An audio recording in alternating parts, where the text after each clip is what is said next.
Hello everyone. In 79 AD, a volcano in the south of Italy, Mount Vesuvius, erupted.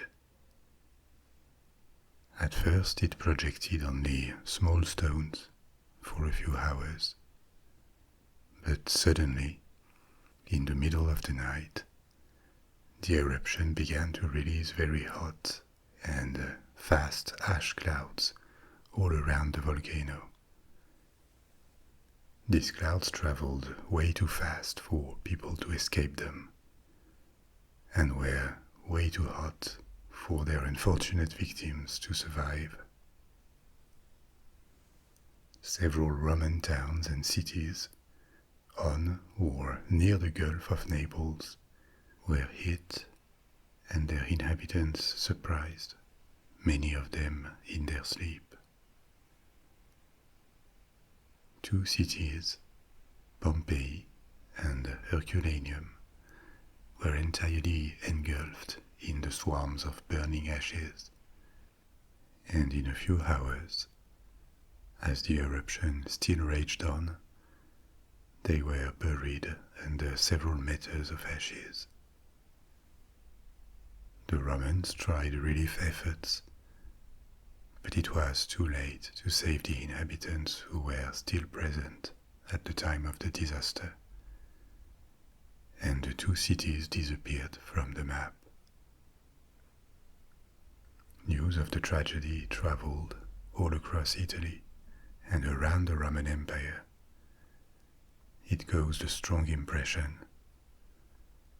But years passed, and time began to bury Pompeii and Herculaneum in memories, like volcanic ashes had buried them into the ground.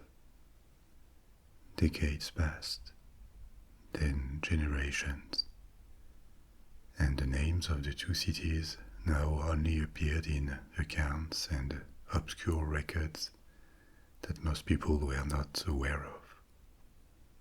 When the Western Roman Empire fell, 4 centuries after the disappearance of Pompeii, the memory was gone and the city was lost. A millennium passed. New kingdoms appeared in the south of Italy, and life went on, oblivious of the dead city that waited under 20 feet of soil, until it was rediscovered, better preserved than any other ancient Roman city, and it revealed treasures of information about Roman urbanism and daily life. Tonight, we're going to travel to ancient towns or cities that have known a similar fate. They were not always buried underground. Others were overwhelmed by the jungle, forgotten in the sands, or just abandoned in a remote region, and they were rediscovered centuries later. Apart from Pompeii, we will go to Asia and the city of Angkor in Cambodia, to Africa and the remains of Great Zimbabwe, the name given to the ancient capital of the Kingdom of Zimbabwe, and to North America to explore a dwelling in Colorado called Cliff Palace, also known as Mesa Verde, after the national park where it is located.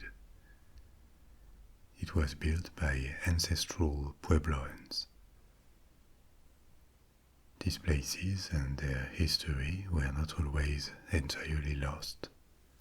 Sometimes the locals living nearby knew about the ruins, but they all rise to fame when their historical significance and the extent or the beauty of their remains were exposed to the world.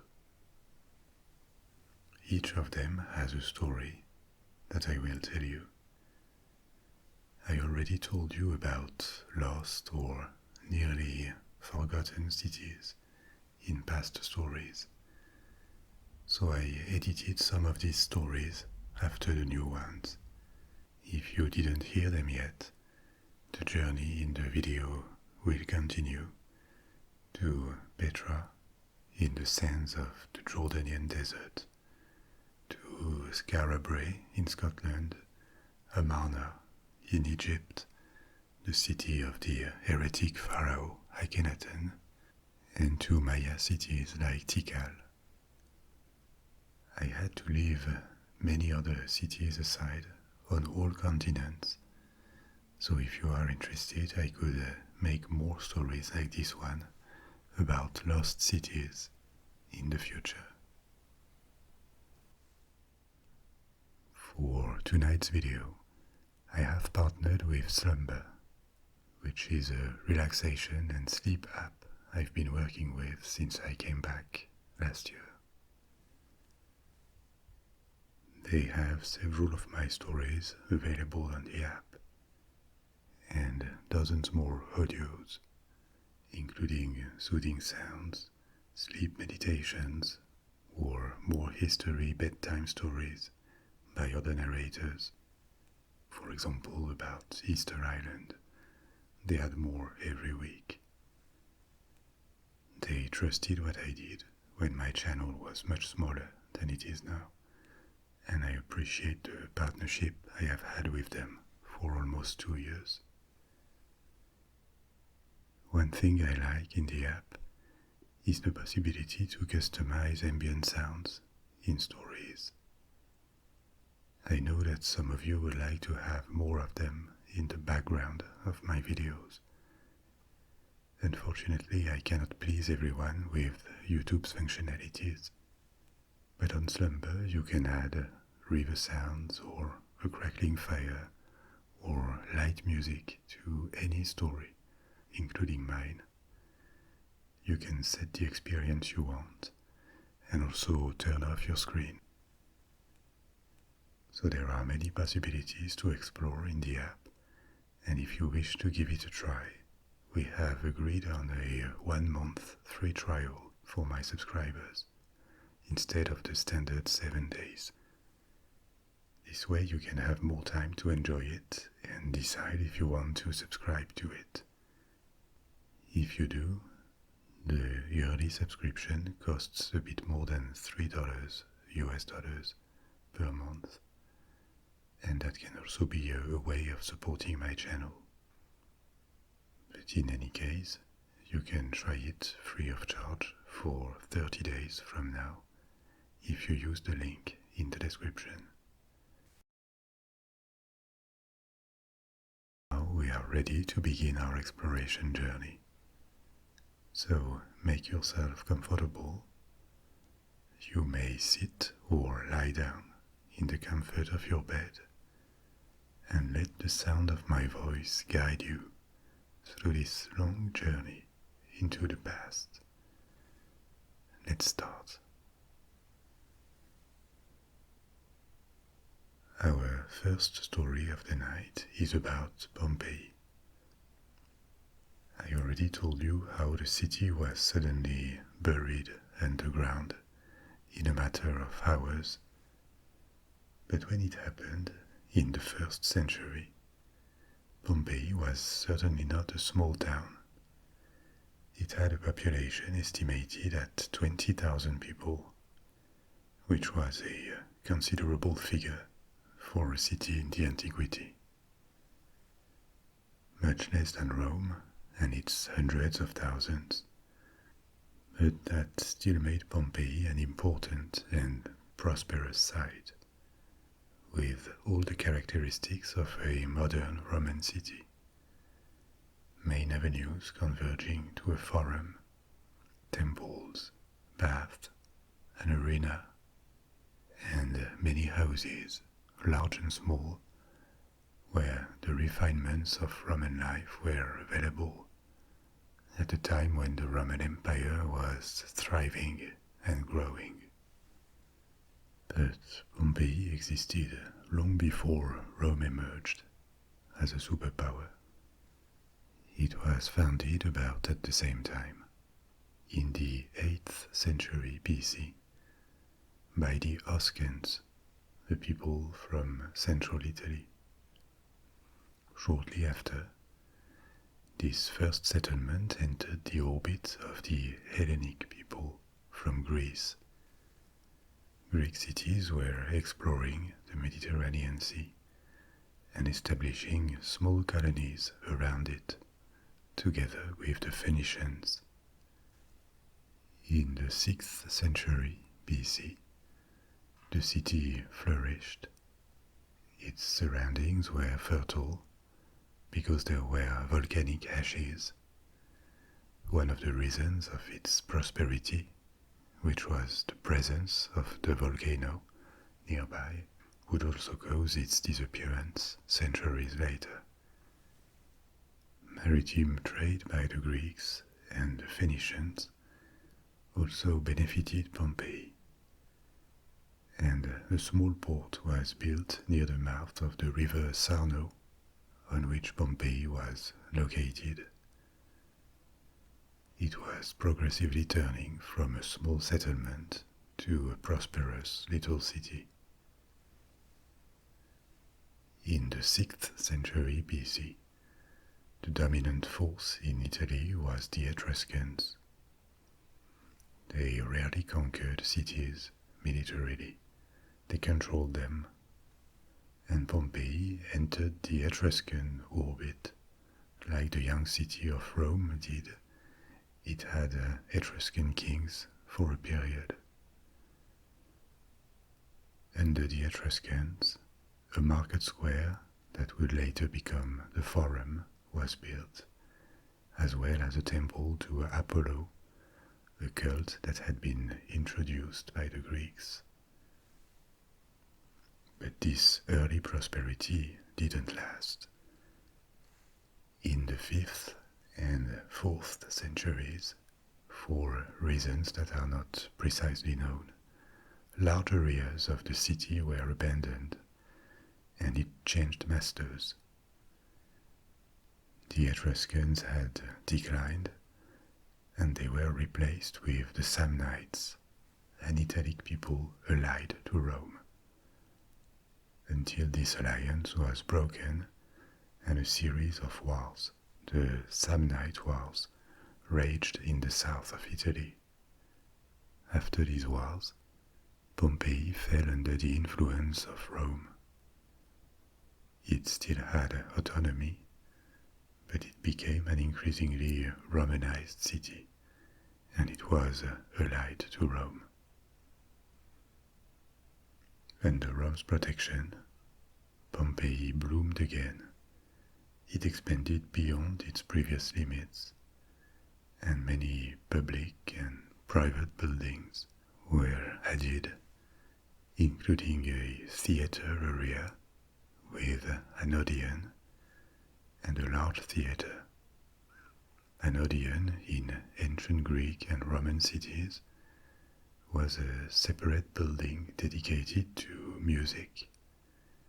It resembled a theater, but smaller, and it had a roof for acoustic purposes.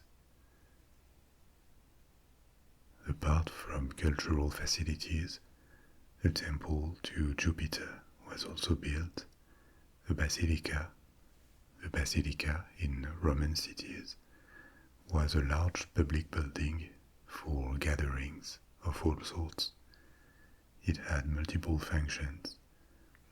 The term basilica became associated with churches centuries later, because many churches in the Roman world adopted the same layout of a central nave flanked by aisles separated by rows of columns, and some basilicas were turned into churches. Rome was a republic, and in the 1st century BC, it had emerged as the new superpower of the Mediterranean world. But it didn't govern all of its provinces the same way, and it had not adapted its political structures to its new size yet. Many Italian cities that were quite close to Rome geographically, that had been allied to it for decades or even centuries, were vassals with a bit of autonomy, but none of the rights enjoyed by Roman citizens.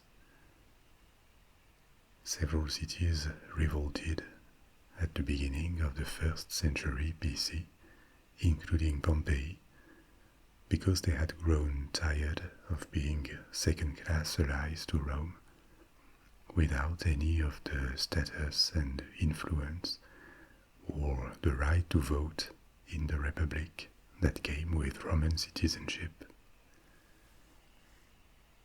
These revolts were repressed militarily, and the cities were crushed. Pompeii was besieged and captured by the Roman army. But ultimately, after prominent rebels were dispossessed of their properties, the inhabitants were granted citizenship. The Roman Republic expanded its citizenship beyond the limits of the city of Rome to the rest of Italy, and these cities were fully integrated into the Roman world. Pompeii became a Roman city, which it culturally was already, but now it was also political. It was officially a colony of Rome, with a similar social organization, the same set of laws, and citizenship for the individuals who were lucky enough to be free and have at least a bit of possessions. In Pompeii, like in the rest of the Roman world, and that remained true until the eruption, there was also a large population of slaves or foreigners, and of course women who didn't enjoy the same status of citizen. This short war at the beginning of the 1st century BC didn't stop Pompeii from growing and becoming a cultural center in the region. The following century and a half, until the tragedy, was probably the best period the city had ever enjoyed. It was an important passage for goods in the south of Italy. More buildings were added, including an amphitheater, or they were enlarged and refurbished. Pompeii had more places for entertainment than any other city in its region, not only for high culture and shows. This included taverns or brothels that also were a part of daily life for the Romans who lived in cities. The population continued to rise, and it reached 20,000 in the 1st century AD. The Pax Romana was in place, and the ravages of war were no longer to be feared. The city was wealthy, and its prominent families lived and enjoyed the Roman way of life. Relatively close to Rome, the center of the largest empire the world had ever seen. In 64, the emperor, at the time it was Nero, even visited the city. The whole region of Pompeii, around the Gulf of Naples, was peaceful and prosperous, but its inhabitants were used to minor earthquakes. The horizon was dominated by Mount Vesuvius, from which a column of black smoke constantly rose to the sky. But it had been the case for centuries, and nothing else than occasional minor shakes had been recorded. Until February 62, 17 years before the disaster. A more severe earthquake happened all around the Gulf and did serious damages to Pompeii. Some buildings had to be repaired, fine frescoes inside the wealthy houses were repainted, broken plates were replaced, and life returned to normal, or even better, because several wealthy families took advantage of the repairs to install the last refinements of Roman life into their homes, like heating systems and window glass. In 79 AD, in the late summer or autumn, Mount Vesuvius woke up from its half-sleep. One of the most violent eruptions recorded in European history began, and it lasted 2 days. On the first day, for 18 hours, a rain of small rocks fell around it, on more than 10 miles around the volcano. This was alarming, and maybe some of the inhabitants decided to evacuate based on the limited number of victims found centuries later under the ashes. But at this point, even though the air was filled with ash and small rocks fell everywhere, this first phase of the eruption was not life-threatening. Many inhabitants hoped it could pass and decided to stay. And indeed, the first phase ended, but for the worst. At night, or early in the morning of the second day, the eruption turned explosive. A cloud of superheated gases, dust, and fragments of rock raised so high in the sky that it reached the stratosphere. Molten rock and hot ash were projected all around, in quantities that defy imagination, more than 1 million tons per second when the eruption reached its explosive phase. The energy released at once was equivalent to dozens of atomic bombs. Such explosive eruptions that release massive energy and quantities of material in a short time have been called Vesuvian after Mount Vesuvius. They are far more deadly and hard to escape than slower eruptions that release lava over a long period of time. But the worst for the inhabitants of Pompeii was the deadly heat and dust wave that the volcano released. This flowing mixture of burning gas and rock fragments is called a pyroclastic surge. On average, they reach 100 miles per hour, but the velocity can sometimes be as high as several hundred miles per hour. In other terms, they cannot be escaped on foot. When the surge reached Pompeii, all remaining inhabitants were killed almost instantly. Their houses were covered in a thicker and thicker layer of ashes. The roofs collapsed, and the dense rain buried what was a vibrant city only 2 days before, and up to 20 feet of volcanic material. In the days following the eruption, once the sky was cleared of dust and ashes, a relief effort was organized to aid the victims, but it was too late.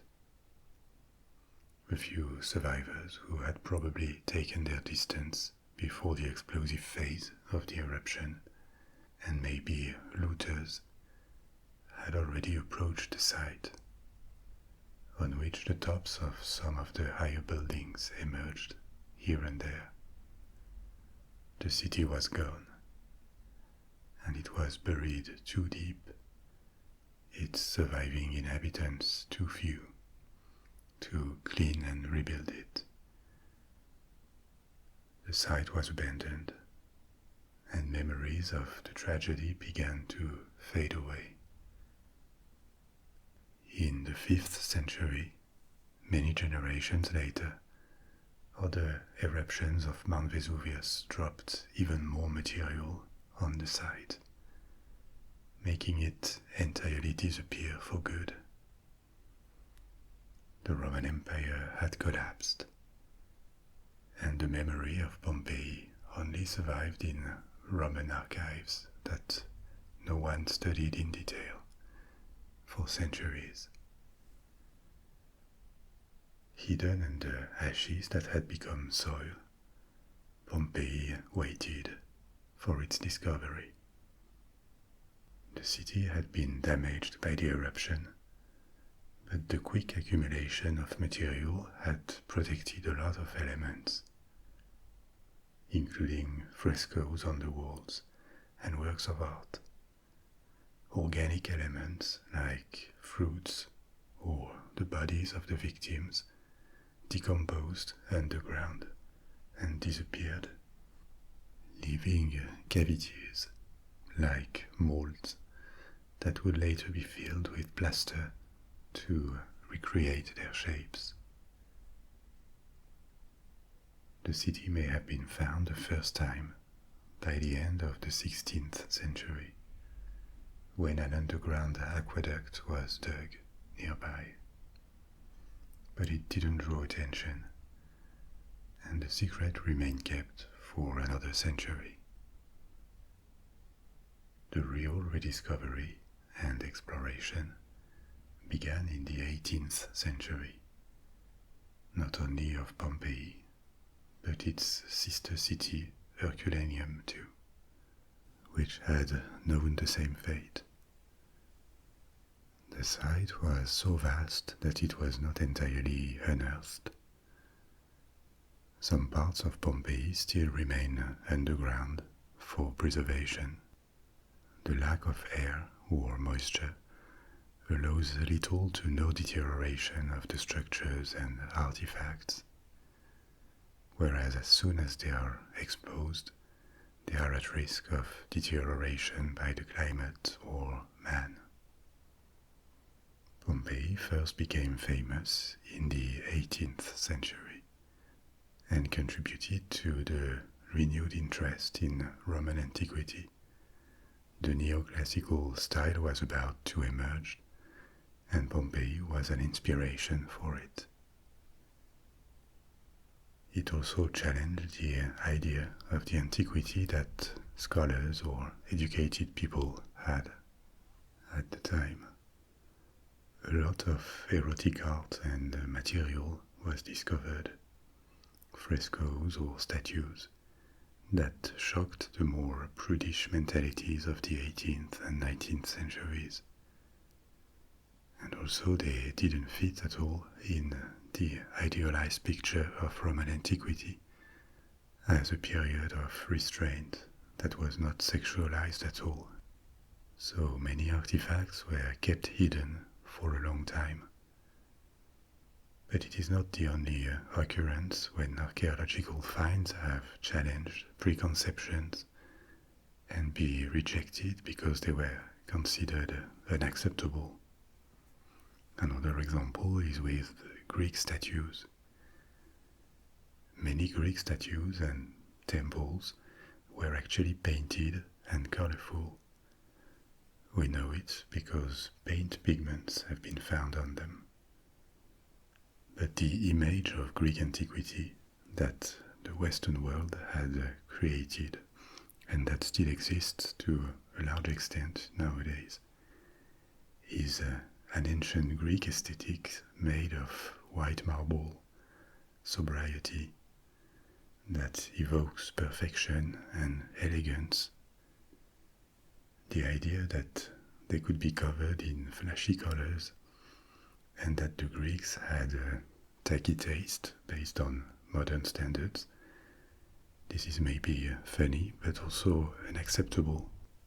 So, the way Greek antiquity, the ancient Greek aesthetic, is put on display from museums to movies is very much influenced by the idealized vision of it, for a part, the fantasy that was elaborated in the past centuries. But archaeology has progressed a lot and conceptions can change. For example, nowadays, the depiction of sexuality in the ancient Roman society has become almost a cliché in films or novels. In the 18th or 19th centuries, that was almost unthinkable because of the mentalities and the fact that it would have been a stain on an idealized past. The ruins of Pompeii are open to the public, and this is probably the best place in the world to visualize in space what a Roman city was like in the first century, from its monuments and public spaces to private houses. The roofs are missing, but the layout and the streets, the colonnades, the decorative elements that have all been frozen in the past almost 2000 years ago create an extraordinary and moving experience.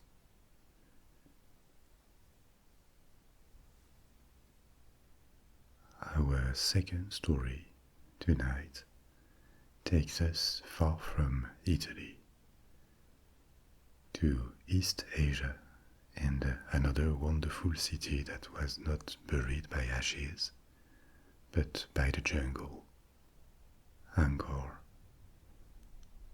And if Pompeii had 20,000 inhabitants in the first century, Angkor was on a different scale.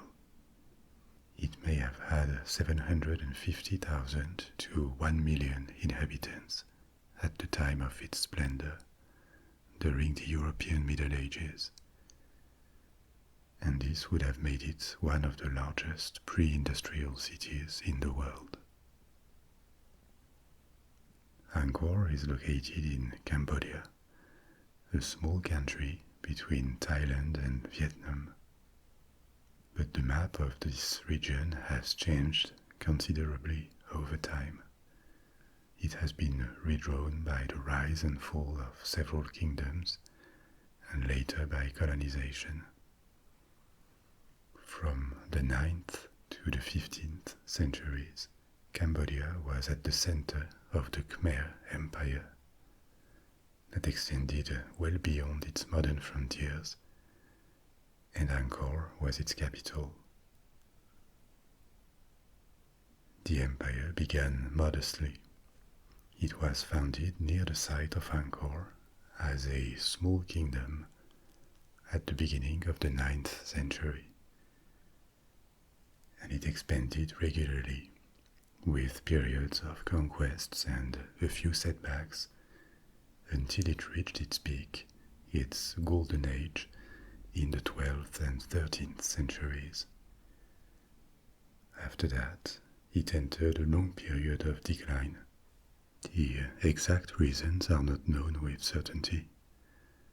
They may include religious conflicts. The kingdom began as Hinduist, but later a growing part of the population and some of the kings converted to Buddhism.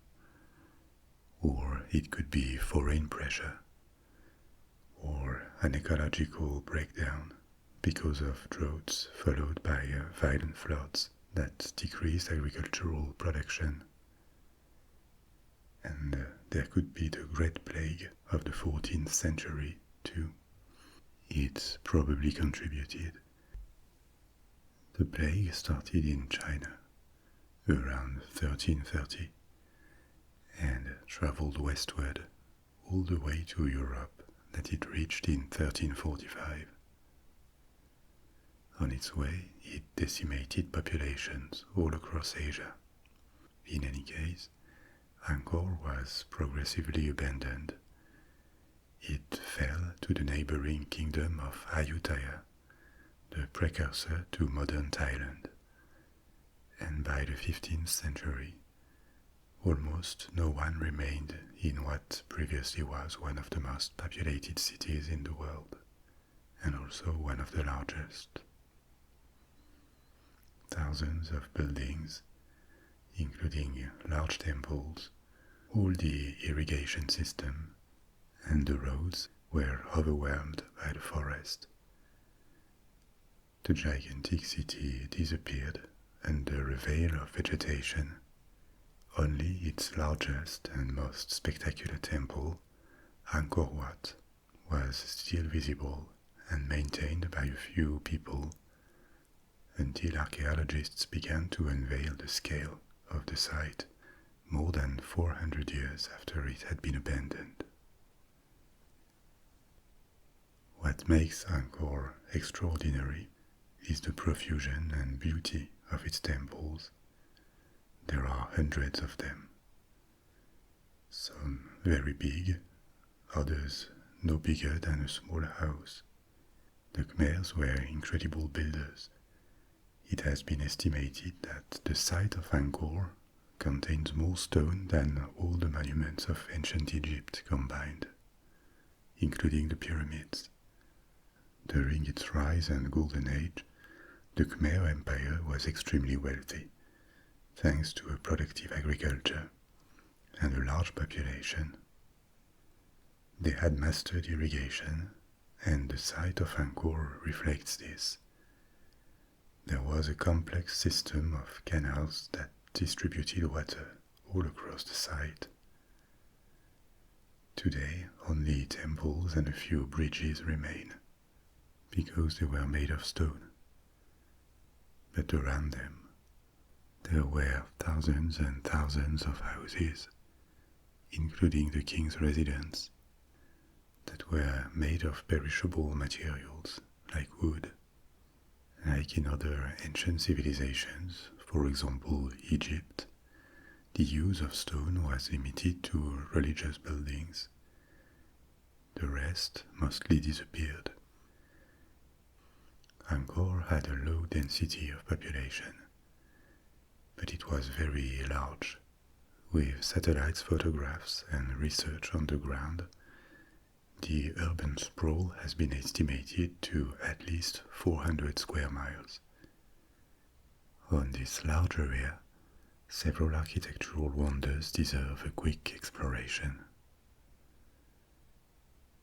The largest and the most famous structure is Angkor Wat, which is a temple complex that was initially dedicated to the god Vishnu from the Hinduist pantheon. But as I said earlier, there were various religious influences in the Khmer Empire, and Buddhism gradually replaced Hinduism. So by the end of the 12th century, Angkor Wat was transformed into a Buddhist temple. Its shape and architecture reflect the golden age of Khmer art. It is called a temple mountain because it has this typical central elevation that culminates at more than 200 feet. The central mountain, that is entirely in stone and ornamented, is surrounded with rectangular galleries that are each raised above the next. They give to the monument a sense of power and also harmony. It is perfectly symmetrical. This mountain shape is a representation of Mount Meru. In Hindu and also Buddhist traditions, Mount Meru is a sacred mountain with 5 peaks that is considered to be the center of the physical and spiritual universes, a place where dimensions meet. It is mythical in the sense that it doesn't refer to a particular identified location on Earth, but many temples well beyond the Khmers in India and Southeast Asia reproduced this sacred shape, this central elevation that represents the mountain. Angkor Wat is the only monument in the city that was never actually abandoned, never lost. It was occupied and maintained as much as possible by a small Buddhist community, but they didn't have the means to preserve and restore it. In the 16th century, it was visited and described by Portuguese travelers.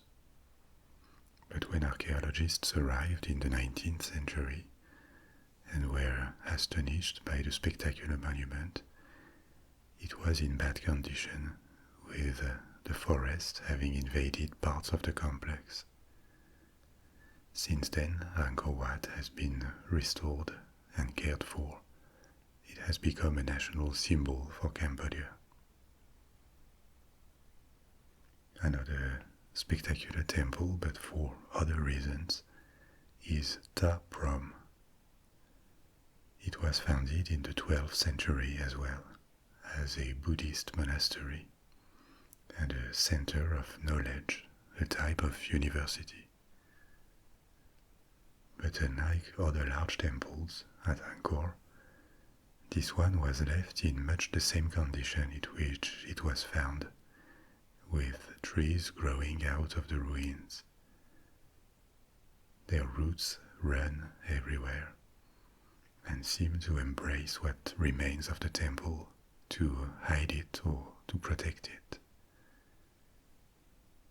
This creates a very atmospheric, eerie scenery at Ta Prohm. This temple is flat as opposed to temple mountains like Angkor Wat, with 5 successive enclosing walls that surround the central sanctuary. The outer wall encloses a very large area, enough to support a substantial town at some point in the past, but the area is now covered in forest. It is believed that the site was once home to more than 12,000 people, with an additional 80,000 in surrounding villages, working just to provide supplies and services to the temple. Yet another major temple is called the Bayon, and it also is impressive. Not as large and not as high as Angkor Wat, but it also has a prominent central elevation, and this one is covered in a multitude of stone faces that look serene and smiling. They cover its towers and its central peak, watching in every direction. This temple was Buddhist from its foundation, and it reveals a more Baroque style of Khmer architecture. In total, it has about 200 faces that could represent the king who founded it, or the Bodhisattva of compassion. In Buddhism, a Bodhisattva is a person who is on his path to Buddhahood, that is to say, awakening and nirvana, the ultimate spiritual goal in Buddhism. It is as much an example of the path to follow as it is a sign of hope for those who follow the teachings of the original Buddha. Apart from the heads, the temple is very richly decorated with a profusion of bas-reliefs and inscriptions that depict everyday life, historical events, scenes from the Hindu mythology. Despite the temple being Buddhist, this is a testimony of how religious beliefs mixed and coexisted.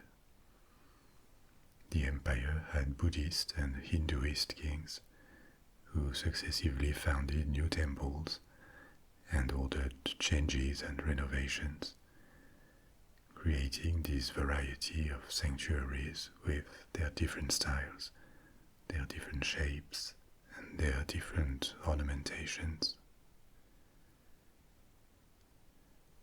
I told you earlier that Angkor had not been entirely lost because Angkor Wat was occupied continuously, and its existence was known to the local Khmer. It is the extent of the site, its variety of structures, and its historical significance that were rediscovered starting in the 19th century. It remained cloaked by the forest until the end of the century and was progressively explored over several decades. This made it rise to global fame in the 20th century.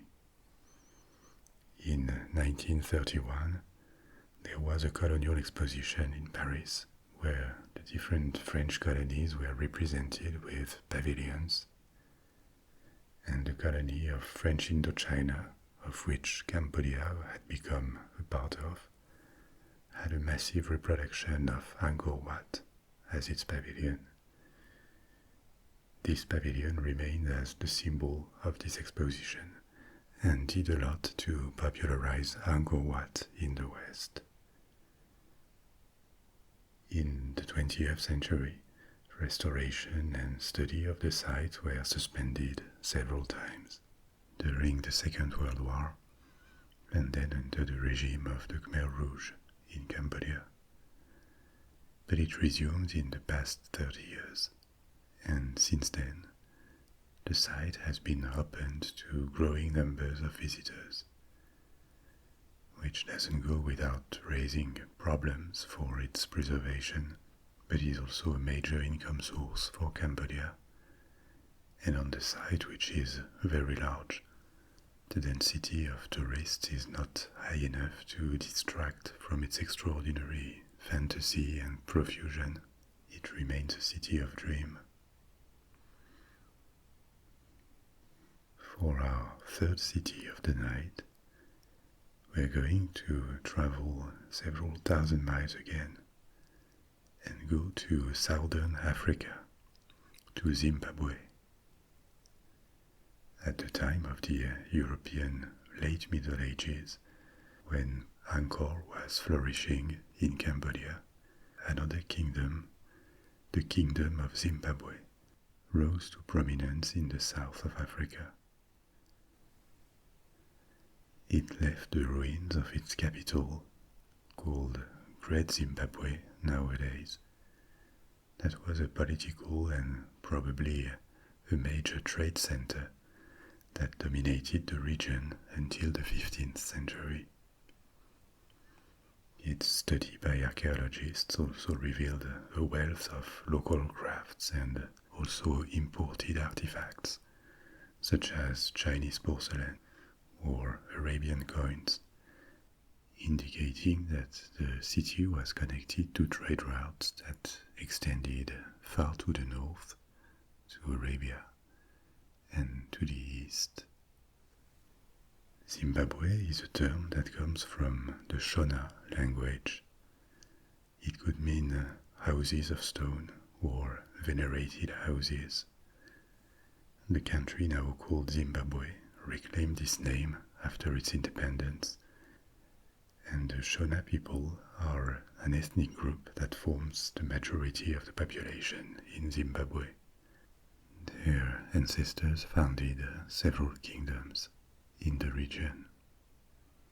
They have a specific language, the Shona language, but they are also part of a wider cultural area and group of languages called Bantu.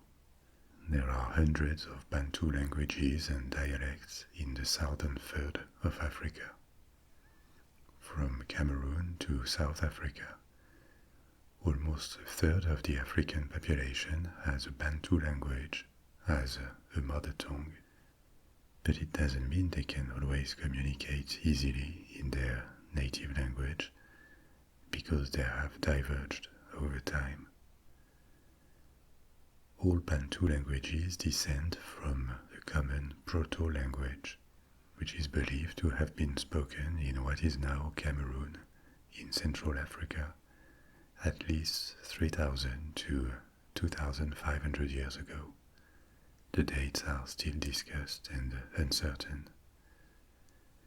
Speakers of this ancient language began a series of migrations to the east and to the south, carrying their culture and the practice of agriculture with them.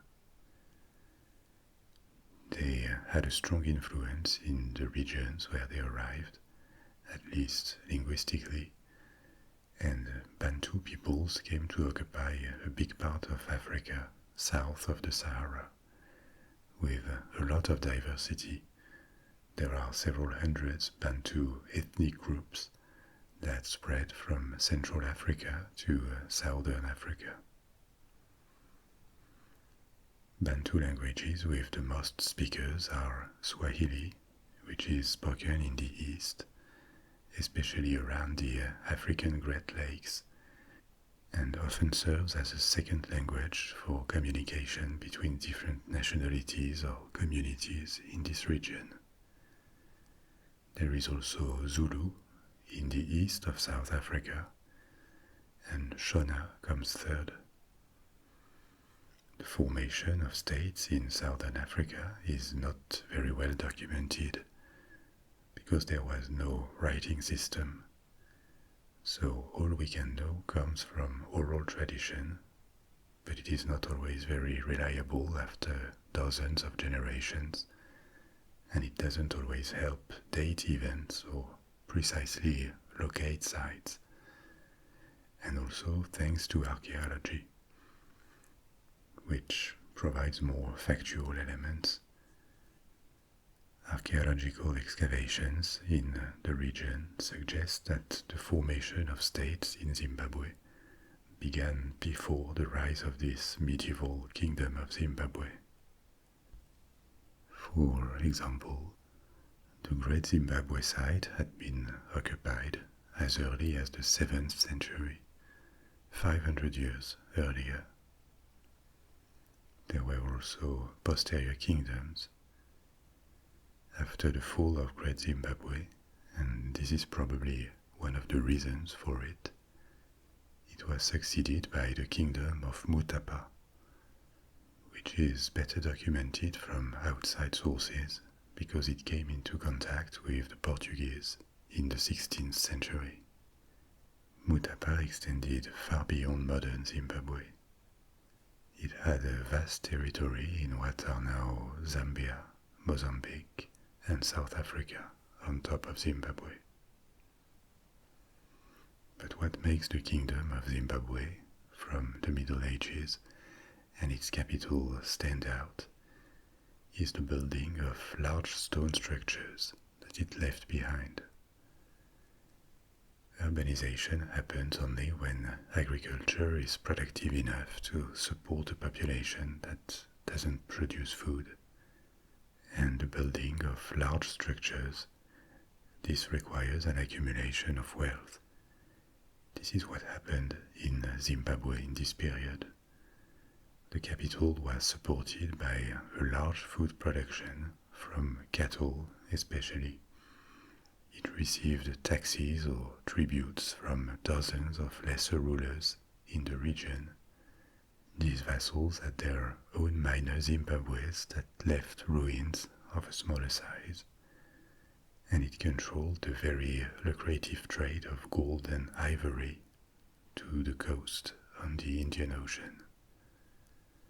They traded with a coastal kingdom called Kilwa along the coast of Africa that connected them to international trade routes originating in China and the Muslim world, the Middle East, which explains the discovery of artifacts that came from other parts of the world. The building of Great Zimbabwe spanned over 300 years. Its biggest part is referred to as the Great Enclosure, which is a circular structure with very high stone walls as high as 36 feet of dry stone, which must have made this building an impregnable fortress.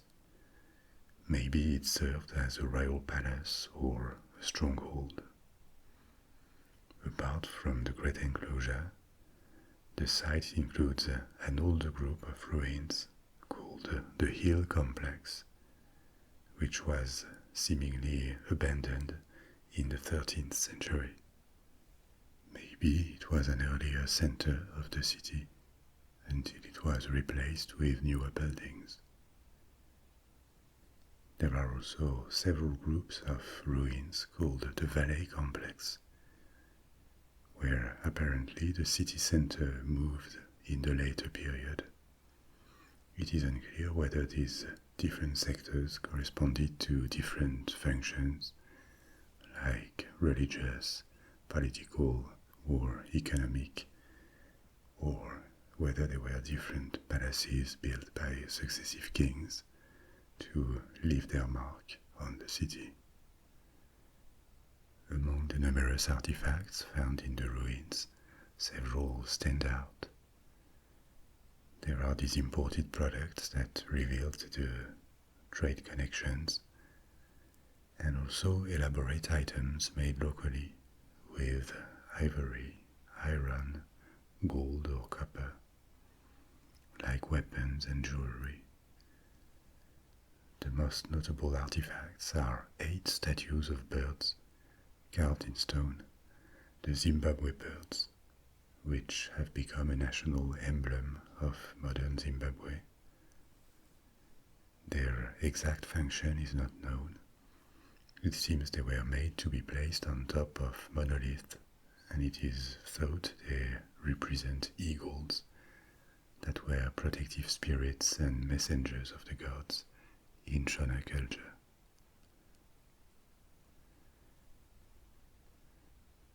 Let's now leave Africa and continue our tour to America and a breathtaking city in a cliff in Colorado, Mesa Verde or Cliff Palace. Cliff Palace is the largest of several cliff dwellings built by Native Americans in North America, and it is contemporary to Angkor and Great Zimbabwe. It was built and inhabited in the 12th and 13th centuries by the ancestral Puebloans. Who were they? Among the different ancient Native American cultures, the ancestral Puebloans lived between 4 modern states of the United States: Utah, Arizona, New Mexico, and Colorado, from the 8th to the 14th century, because in the 14th century, ancestral Puebloans who lived in Utah and Colorado abandoned their settlements and migrated south. In the 17th century, they settled, most of them, in New Mexico, where the majority of their descendants now live, Pueblo peoples, with smaller communities in Texas and Arizona. But the history of Pueblo people started long before that. They can be traced as a specific culture with enough characteristics to separate them from other groups since at least the 8th century, when they had a lifestyle based on agriculture combined with hunting and gathering. And they developed an early architecture with characteristic villages that were crescent-shaped or in straight rows, made of houses with a flat roof aligned close to one another. These villages, or pueblos in Spanish, is the reason they were given this name by the Spanish who explored North America. From the 10th to the 12th century, Their villages and dwellings became made of stone and mortar, and their architecture diversified with towers or small dams to retain and use water. Villages became larger, and houses sometimes gained a second floor. In the 12th century, also called the Great Pueblo period, they also developed these large cliff dwellings that could have served as defensive places to hide and protect their harvests, because they also had communities built in the open with now multi-storied villages that used a variety of materials: stone, wood, natural fibers, and adobe. These cliff dwellings were built in shallow caves and under rock overhangs in canyons. They leveled the ground, sometimes dug the rock to enlarge the surface for their dwelling, and used the space to build a village inside the cliff. Stones were shaped and walls were made thick enough to support multiple stories. Circulation in these villages was as much vertical as it was horizontal. The entrance door to houses was generally on the second floor, and there were ventilation holes with ladders to go up or down inside the houses. The floors were made of wood, and the insides were often decorated with petroglyphs, that is to say, signs carved in stone, or paintings. Like villages in the open, cliff dwellings had a public space, a plaza in front of the houses, where women would grind corn, men would make tools, or children would play. Mesa Verde is the largest of these dwellings, and its main building material is sandstone. It is believed it had a population of about 100 people, living in 150 rooms. But beyond its modest population, it is also believed that it was at the center of a larger community that included smaller villages all around. That would have made it a small social and political center.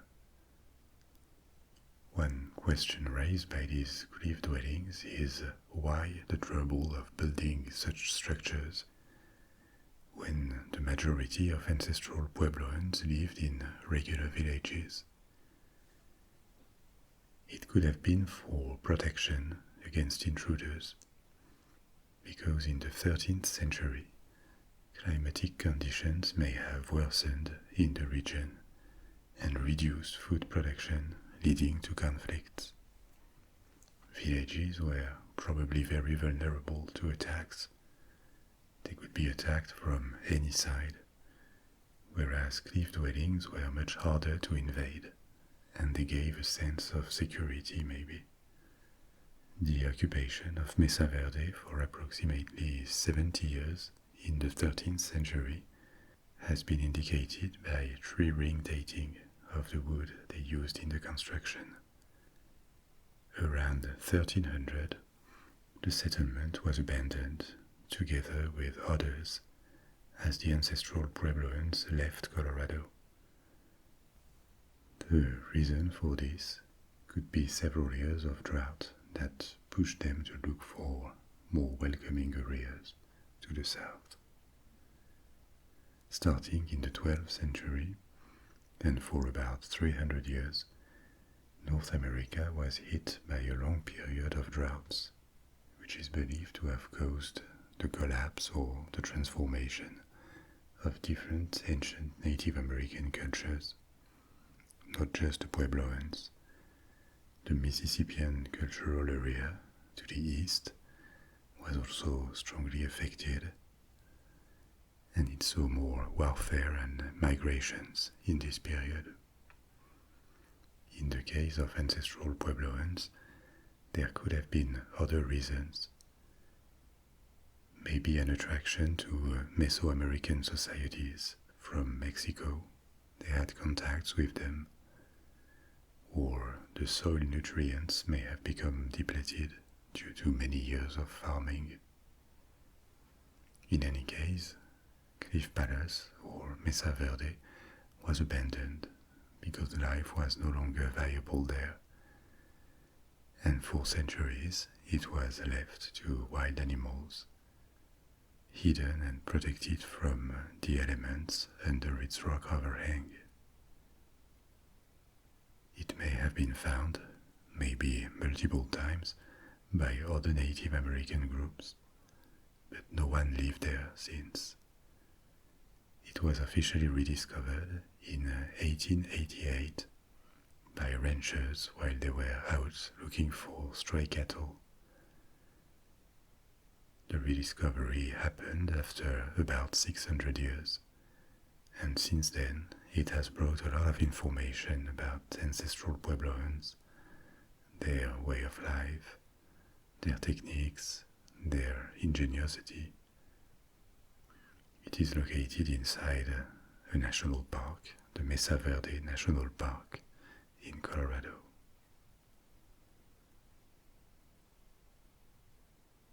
These are the 4 lost cities I wanted to tell you about tonight. But our exploration continues with more of them from older stories that you may have missed. Petra in Jordan, Anatolian underground cities in Turkey, in Cappadocia, Skara Brae in Scotland, Amarna in Egypt, and Maya cities like Tikal. And there are several lost cities I had to leave aside for later, like Machu Picchu or Caral in Peru, or Mohenjo-Daro in Pakistan. So if you want more of these stories, please let me know in the comments. I hope you enjoy these other stories, and I'll speak to you soon with another topic. Au revoir.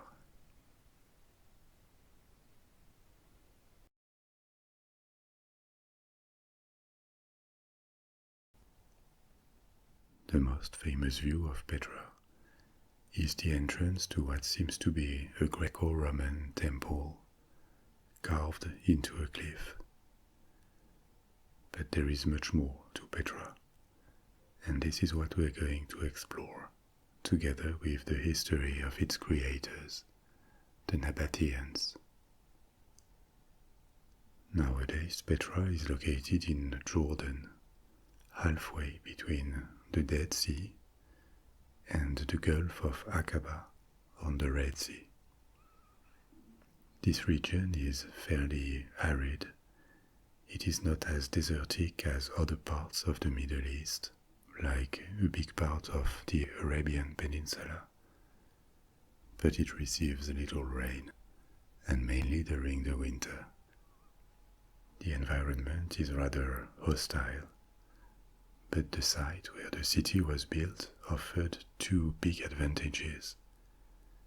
There was a supply of water and a very particular geography, with large rock formations that could hide the city and make it easy to defend. It had only 2 or 3 accessways, one to the northwest, but only through a very narrow mountain trail. Maybe there was one to the south too, and the main one to the east was through a narrow passage between 2 cliffs called the Shaft. At the end of this narrow gorge stands Petra's most famous structure, called Al-Kazne, the treasury. We will take a look at it later, but in reality there are dozens of structures, and Petra once had 20,000 to 25,000 inhabitants in the antiquity, making it a significant city at the time. It had thousands of citizens, houses, marketplaces, shops, temples. It provided entertainment. There was a theater, too, and shelter to the caravans that traveled along trade routes to Arabia, Syria, the Persian Gulf, the Red Sea, and the Mediterranean Sea. The golden age of Petra was in the first centuries AD, and the builders of the city as we know it were an ancient Arabian people, the Nabateans. Thanks to their ingenuity, their wealth too, because they participated in antique trade routes, their art and their openness to foreign cultures, they built this wonder of the world, and they inhabited it for centuries as the capital of their kingdom, and later as the capital of the Roman province their kingdom had become. But they were not the first to settle here. We don't exactly know who lived on the site, but there are traces of Neolithic farming just north of it, around 7000 BC.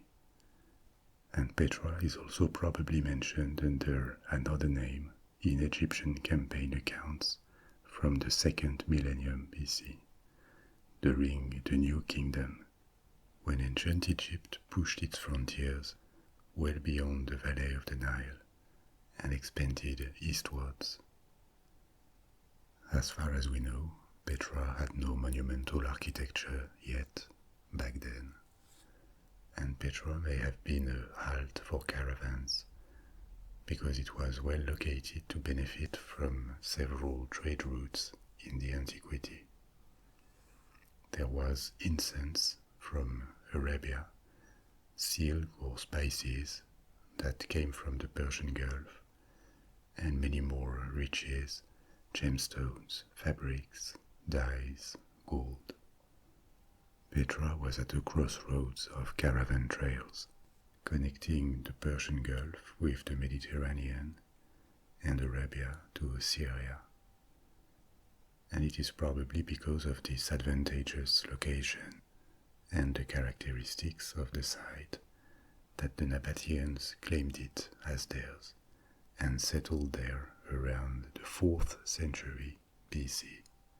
The exact time is unclear, but we know that by the 2nd century BC, Petra was their capital, and they had started to build it and turn it into the wonder that we know of today.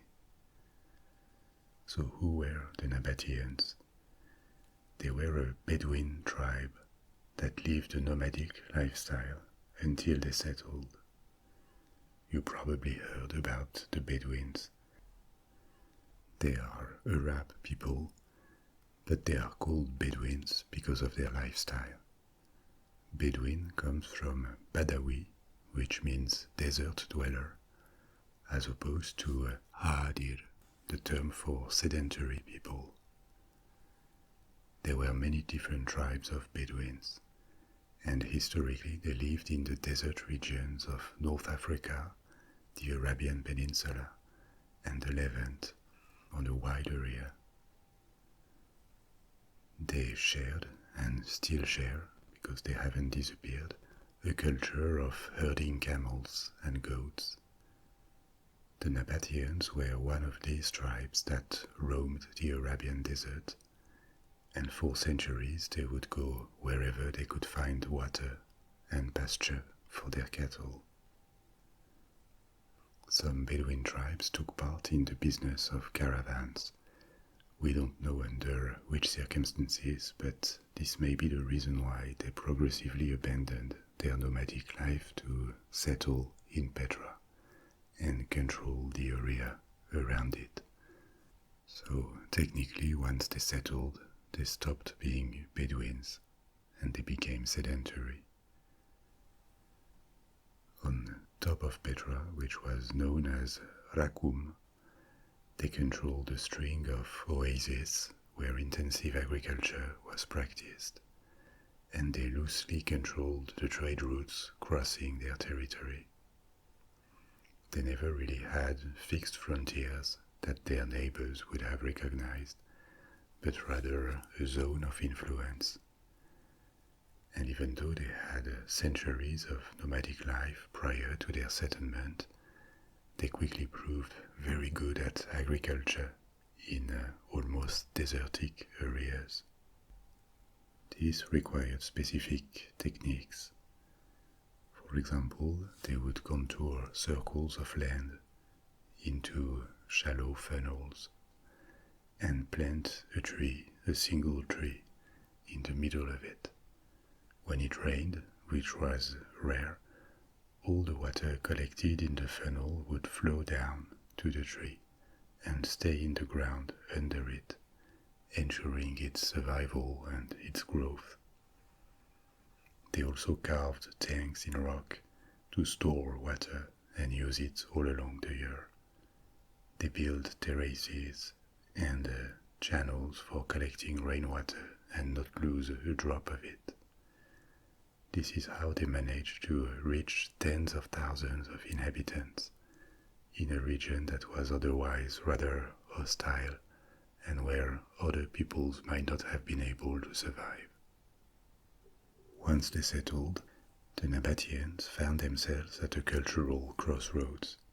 In the south, there were Arabic people, nomads or sedentaries, with a specific pre-Islamic culture and religious belief system.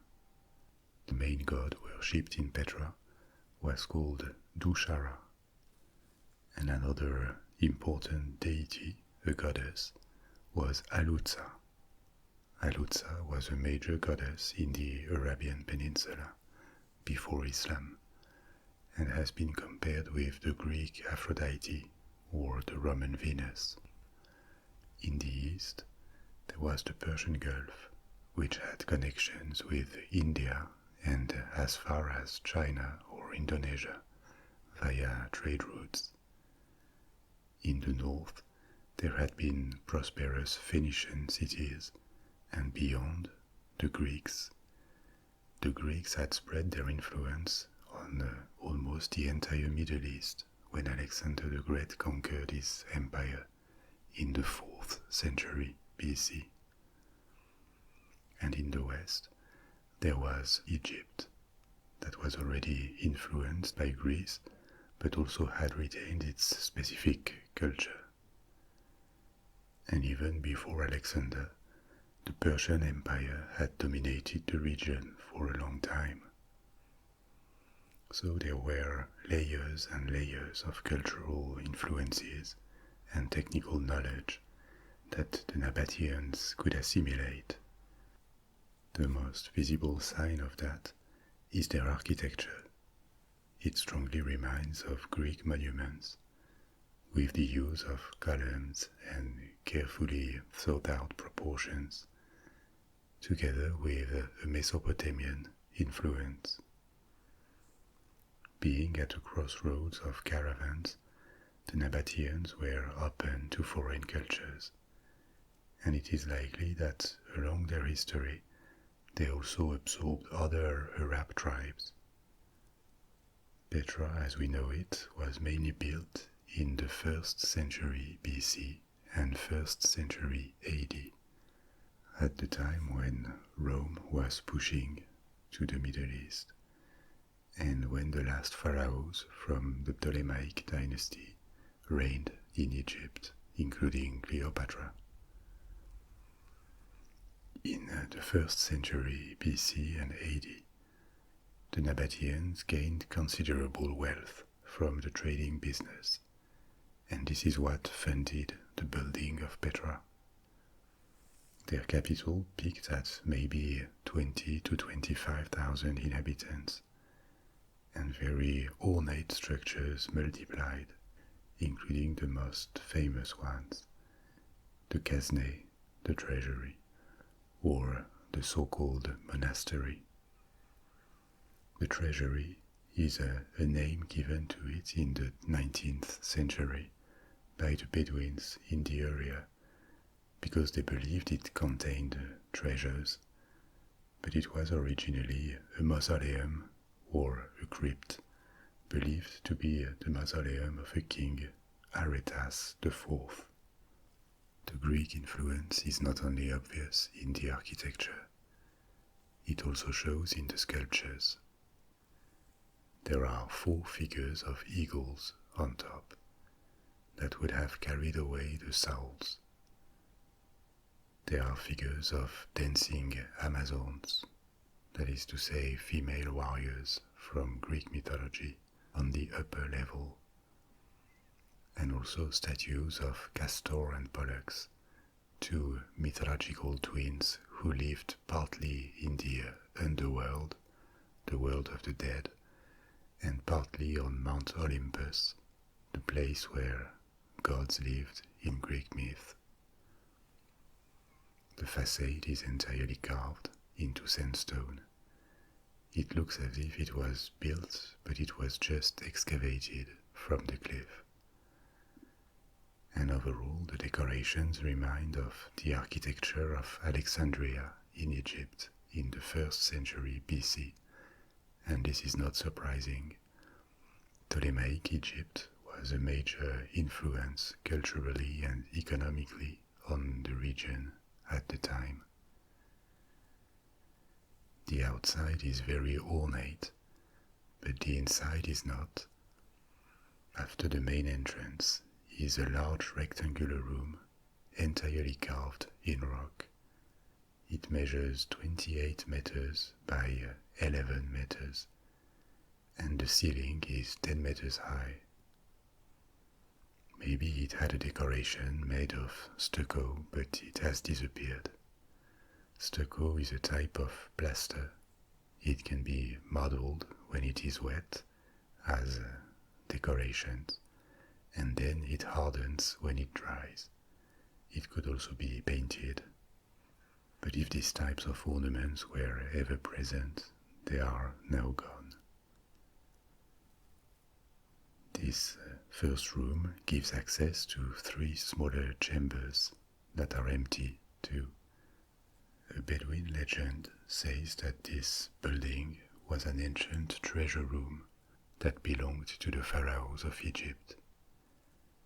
It is tempting to imagine these large rectangular rooms filled with coffers of gold and gemstones. But it's actually impossible, because it was built as Egypt was losing its independence to Rome. And at the time we know that the Nabateans occupied the site, not the Egyptians.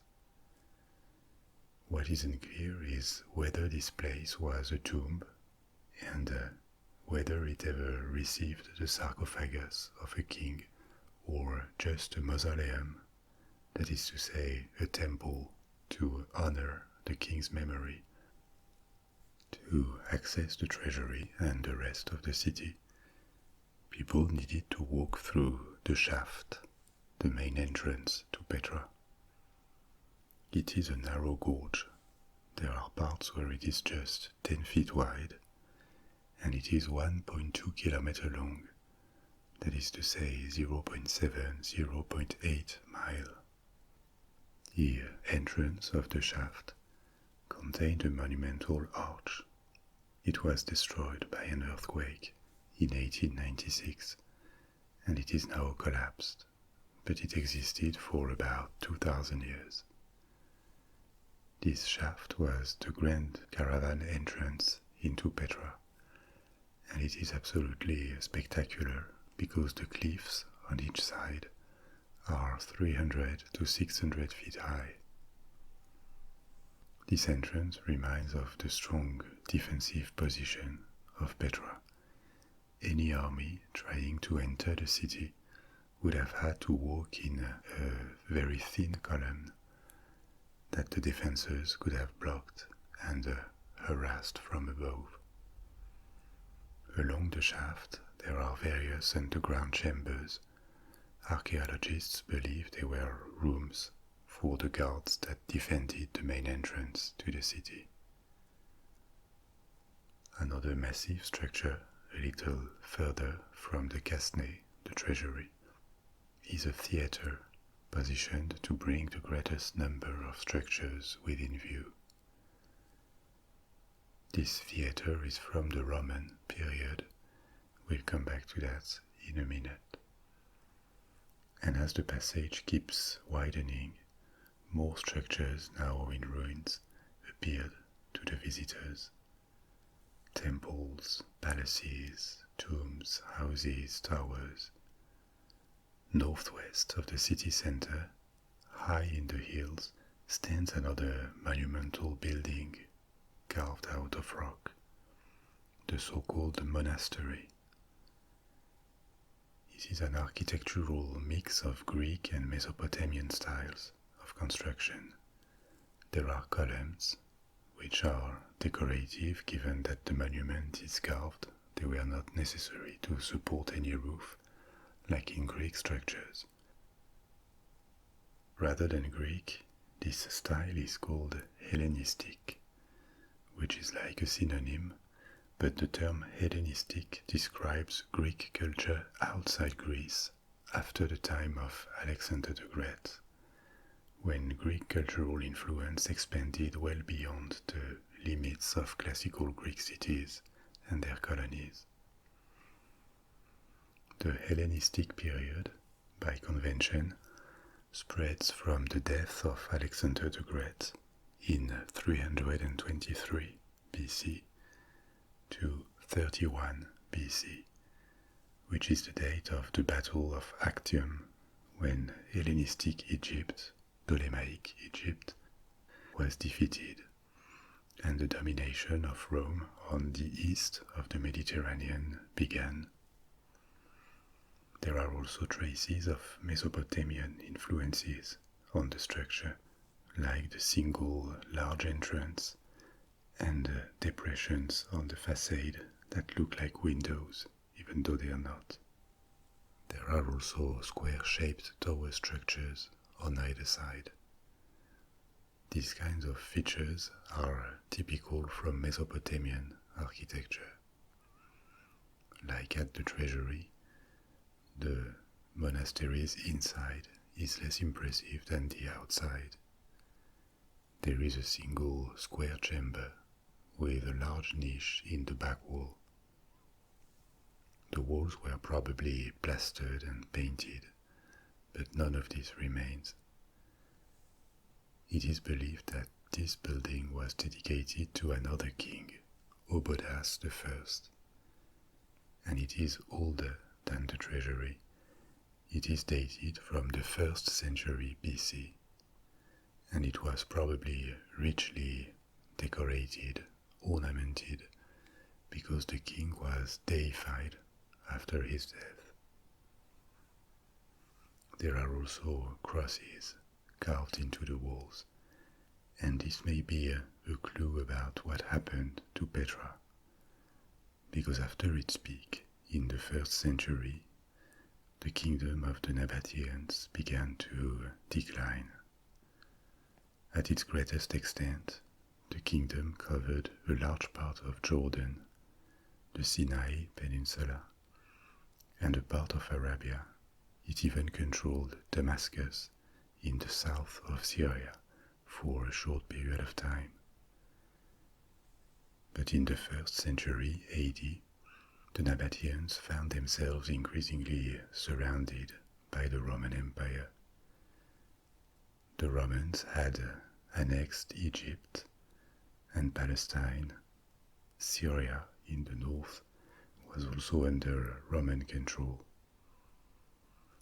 The Nabatean army was defeated in the 1st century BC and Petra besieged, but thanks to its defensive capabilities as a natural fortress, it didn't fall, and the Romans lifted their siege.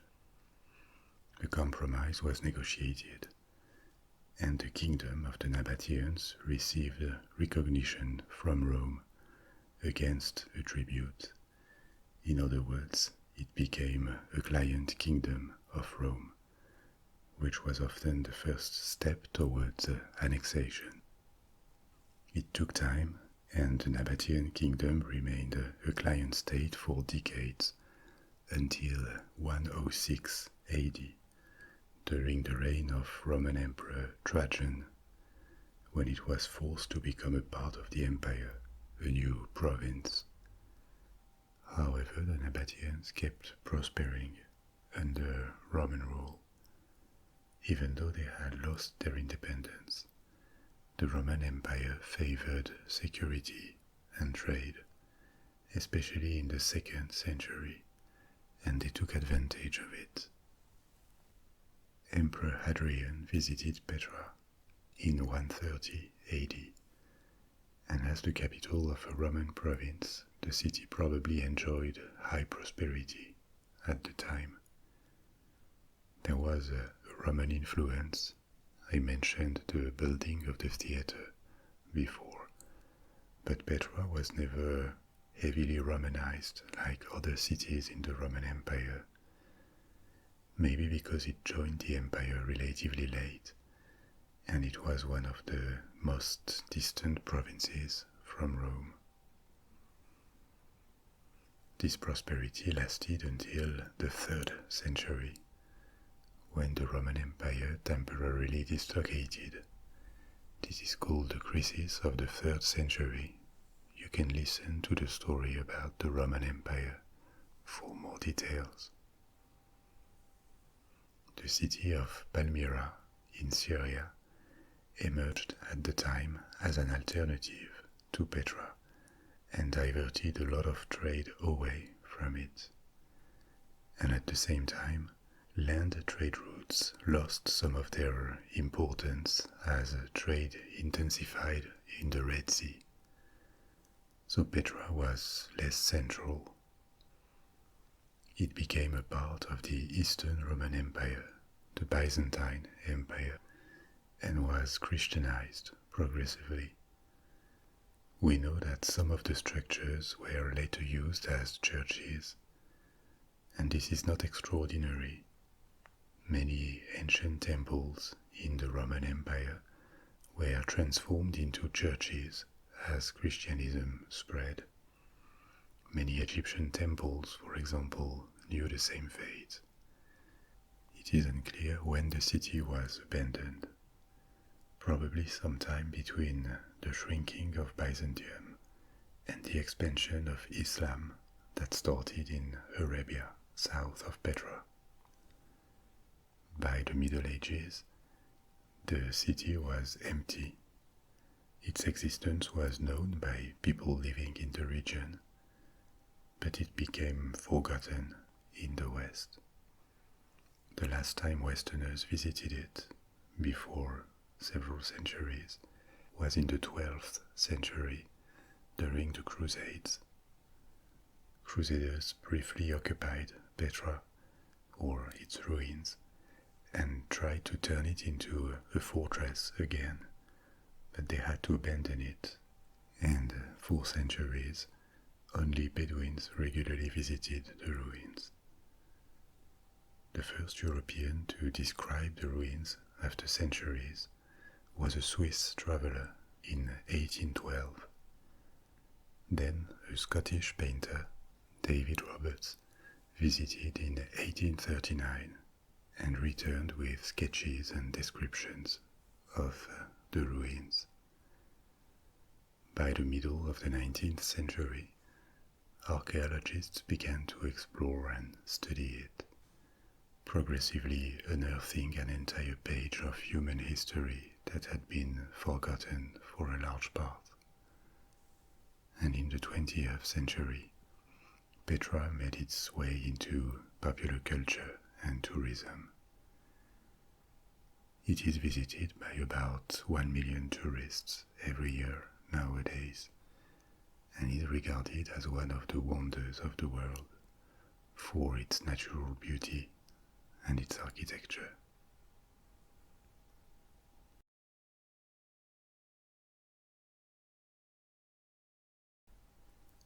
Now let's move north to Turkey, because our next visits will be in Cappadocia. Cappadocia is a historical region in the middle of Turkey, and its frontiers are unclear. They changed a lot along a very eventful history. There was a time when Cappadocia was subject to repeated invasions, and this is the reason for the creation of several underground cities, invisible and easily defensible shelters that could protect thousands of people and their possessions for weeks without having to return to the surface. These cities, carved into rock, extend on miles and miles of corridors, rooms, and defensive structures. We will visit one of them, Derinkuyu, and see why it was dug and how it worked. But before that, we are going to visit another place in Cappadocia, the town of Göreme, that seems to come right from a fantasy story. It includes multiple homes and churches that were carved into rocky domes in which people have been living for centuries. Why did this happen in Cappadocia? First, because of the region's geography and geology. Cappadocia consists mainly of a high plateau, over 1,000 meters in altitude, with multiple old volcanoes that are now asleep. To the south, Cappadocia is bounded by a mountain chain, the Taurus Mountains, that separate it from the Mediterranean Sea. Because of its geography and altitude, it has a marked continental climate. It is dry, with hot summers and cold winters.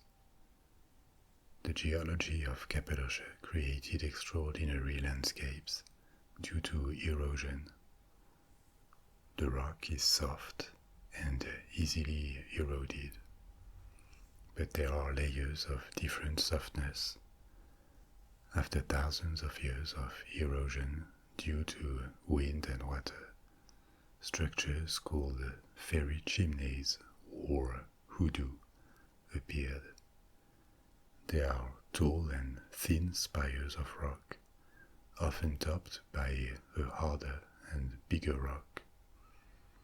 These appear because the softer layers are more easily eroded. These fairy chimneys come in all sorts of shapes and sizes, and colors too, depending on the rocks they are made of.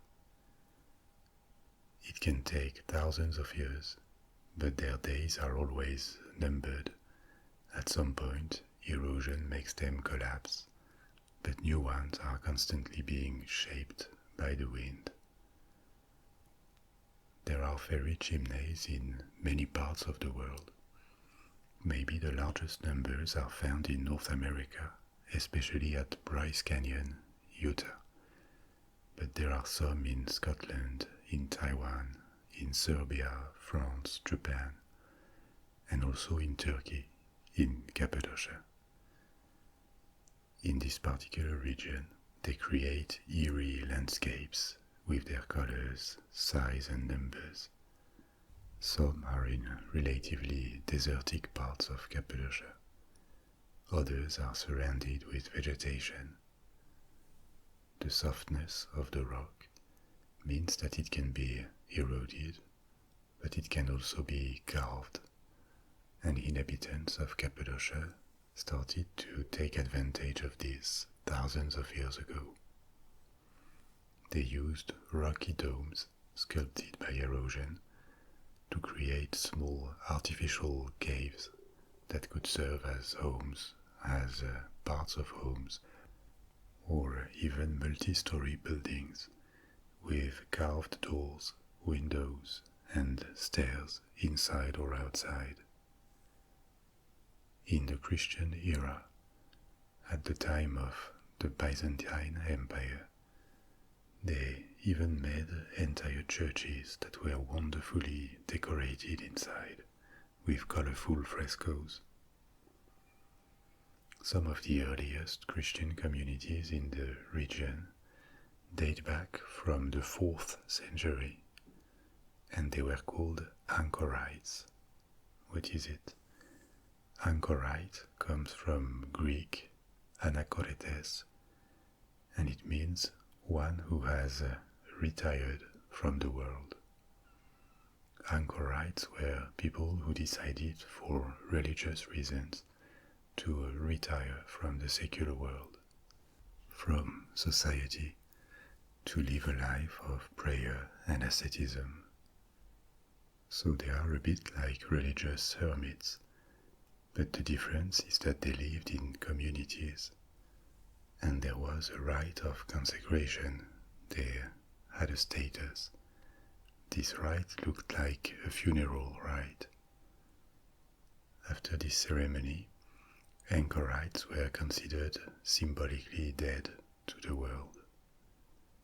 This way of life that appeared in the first centuries of Christianism is regarded as one of the earliest forms of monasticism. So these anchorites in Gureme carved cells for themselves in the soft rock in the 4th century, and small sanctuaries were also probably carved in the following centuries, but they were not particularly decorated until the 9th century. Not just out of a lack of interest or means to decorate churches, but also on religious grounds. Maybe you heard about iconoclasm. It means literally war on icons. Icons are images, or image struggle. The status of images in the history of Christianism was been a controversial one for a long time, based on the interpretation of the 10 Commandments from the Old Covenant. Some considered that the making and worshipping of images was equivalent to idolatry, and so it should be absolutely forbidden because it deflects faith away from God, and it is disrespectful. Humans should not have the audacity to create images themselves. For similar religious reasons, images are prohibited in Islam, in a religious context at least. And religious Islamic art has always been based almost exclusively on geometrical forms, architecture, color, floral patterns, but there are no images of human beings or animals. The controversy about images or icons was also present in Christianity. The official church in Rome always accepted images of saints, biblical figures, and every kind of living being, even encouraging it as a mean to attract believers and give them a visual support that helps them in their quest for God. Over the centuries, Roman Catholicism has developed a very rich iconography, but it doesn't mean it was always accepted everywhere. It is one of the things that thinkers and theologians from the Protestant Reformation criticized.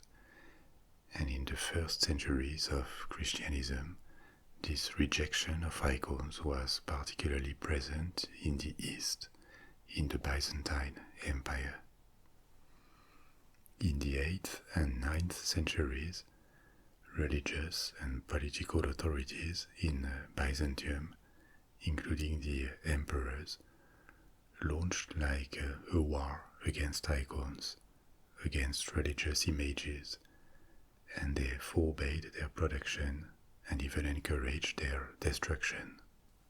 It was only temporary, and Byzantium produced also a very rich Christian iconography along its centuries of existence. But this is one of the elements of disagreement that would later lead to the separation between the Church of Rome and the Orthodox Church. It was not the main reason, and actually iconoclasm had already ended when they separated. I'll come back to that in a future story about Byzantium. But it put more distance between East and West within Christendom during the Middle Ages. So returning to the churches in Göreme, the ones we can admire today were painted and ornamented after the last burst of iconoclasm, and this is why they received a spectacular decoration depicting the saints and religious scenes. Everything from the walls to the pillars and the ceilings was painted with frescoes. And interestingly, the creators of these churches reproduced inside the kind of architecture you would expect in a regular building. The pillars or the vaults are not really necessary. They help consolidate the artificial cave. But instead of inventing new forms for carved churches, they recreated the inside as if they were Byzantine buildings.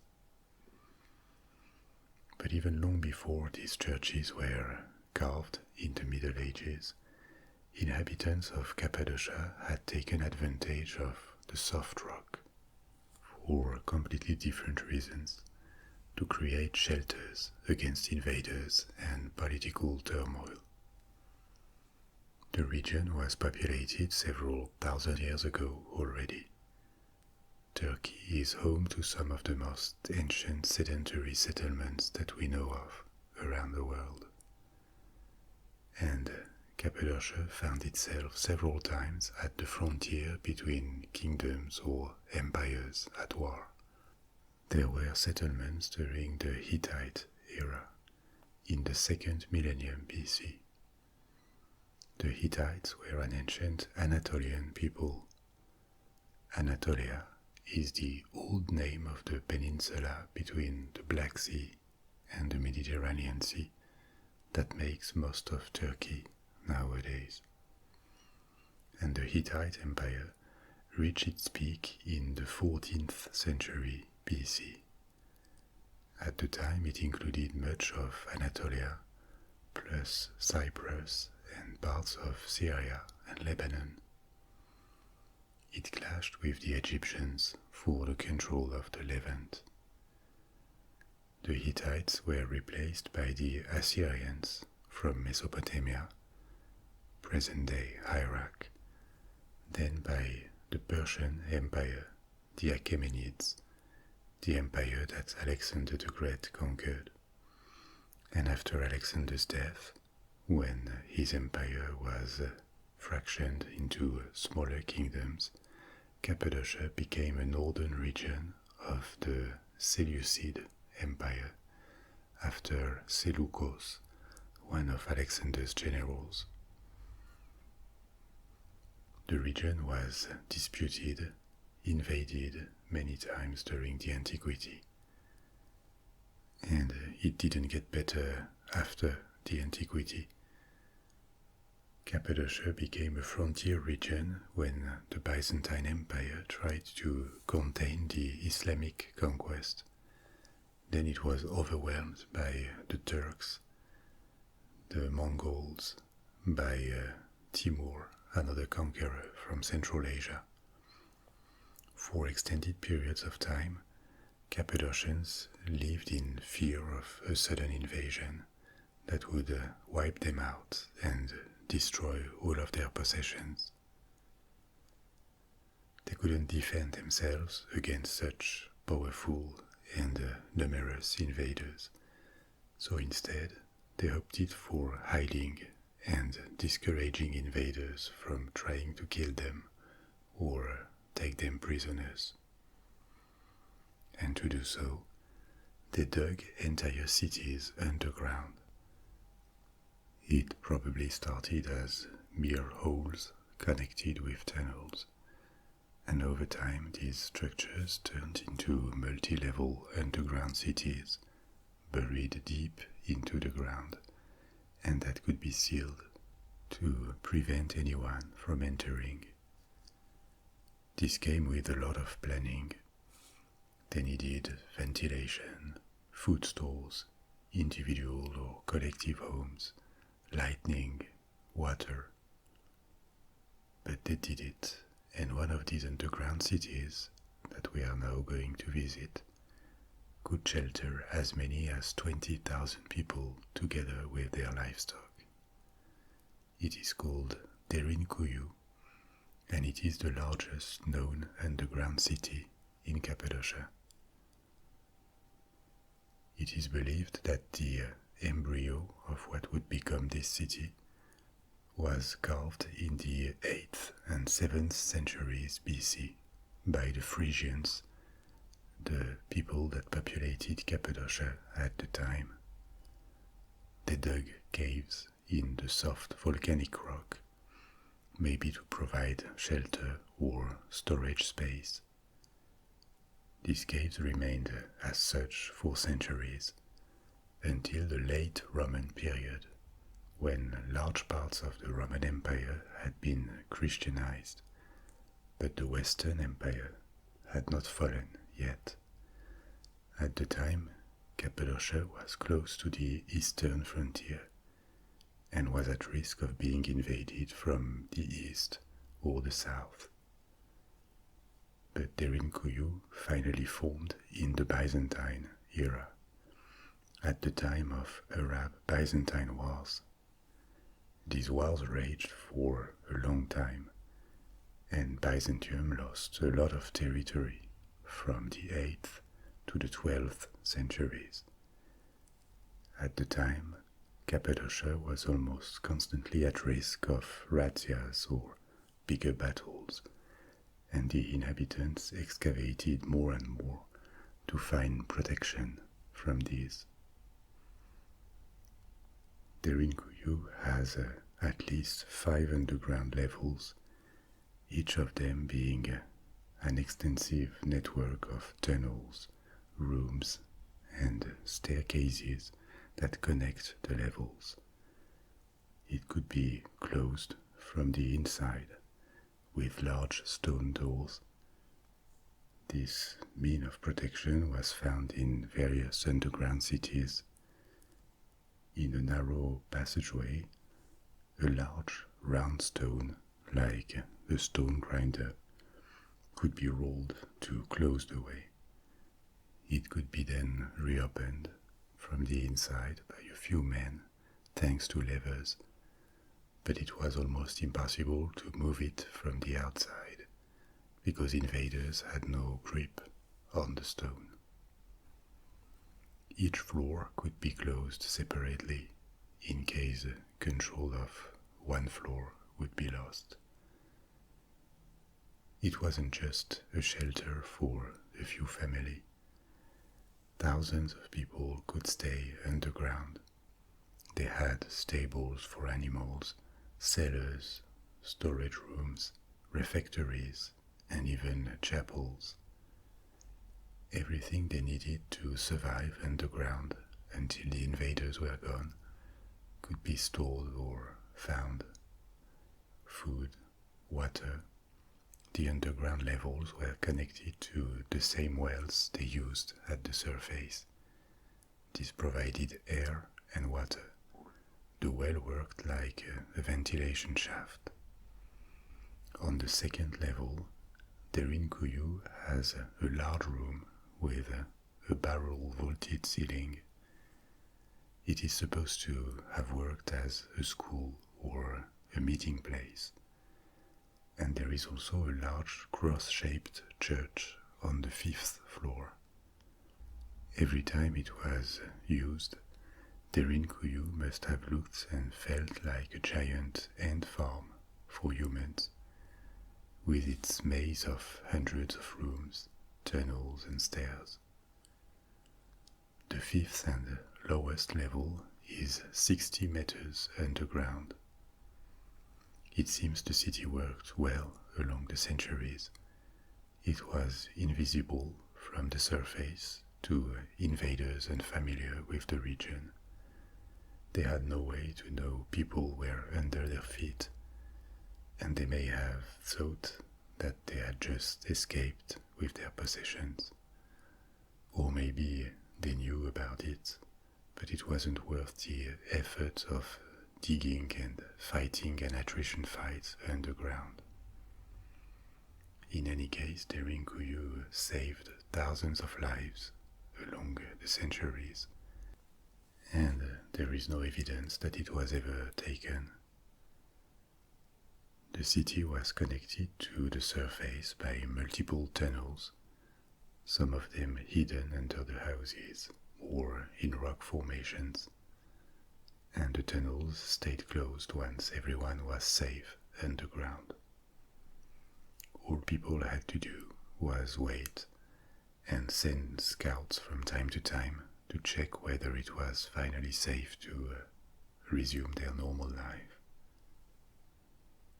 Once the Turks took possession of Anatolia and later ended the Byzantine Empire, Christians in Cappadocia kept using the city. It protected them during the Mongol invasions and the Timurids until the Ottomans solidified their empire and Cappadocia was no longer invaded for a long time. But for the Christian minority in a region that was progressively becoming Muslim, it remained a refuge to escape authorities. A minority of Greek-speaking people lived in Cappadocia until the 1920s, when there was a population exchange between Greece, that had taken its independence a century earlier, and the new state of Turkey, that had been created on the remains of the Ottoman Empire. These people were expelled from Turkey and moved to Greece. After their departure, the tunnels were completely abandoned and mostly forgotten until the 1960s, when they were rediscovered. There are multiple underground cities in Cappadocia, other than Derinkuyu. Many of them are connected by tunnels between them, and sections of these cities keep being rediscovered.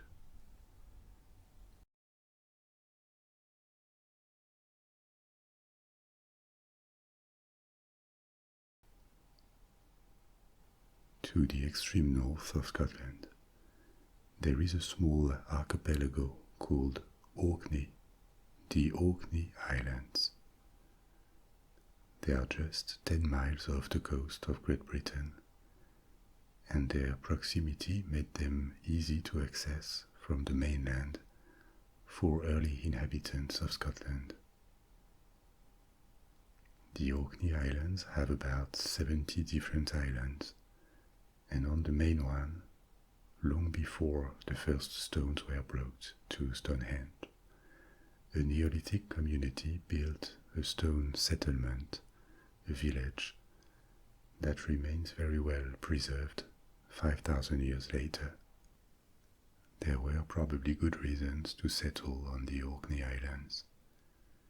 They are far north, but the climate was relatively mild thanks to the Gulf Stream. It was also probably rather safe in the 4th millennium BC. Invaders could have come only from the south, from Scotland, and it probably felt like Orkney was the end of the world to its inhabitants. There were no forests and little wood available, but on the other hand, they could fish and hunt on an island that was large enough to support a small community of a few dozen people. The first traces of occupation date back from 3180 BC, 1 or 2 centuries before the initial circle of Stonehenge was traced by Windmill Hill people, and what explains the state of Skara Brae is that the village was abandoned 700 years later, around 2500 BC. It was buried in the sand and excavated thousands of years later. For this reason, it has been compared with Pompeii.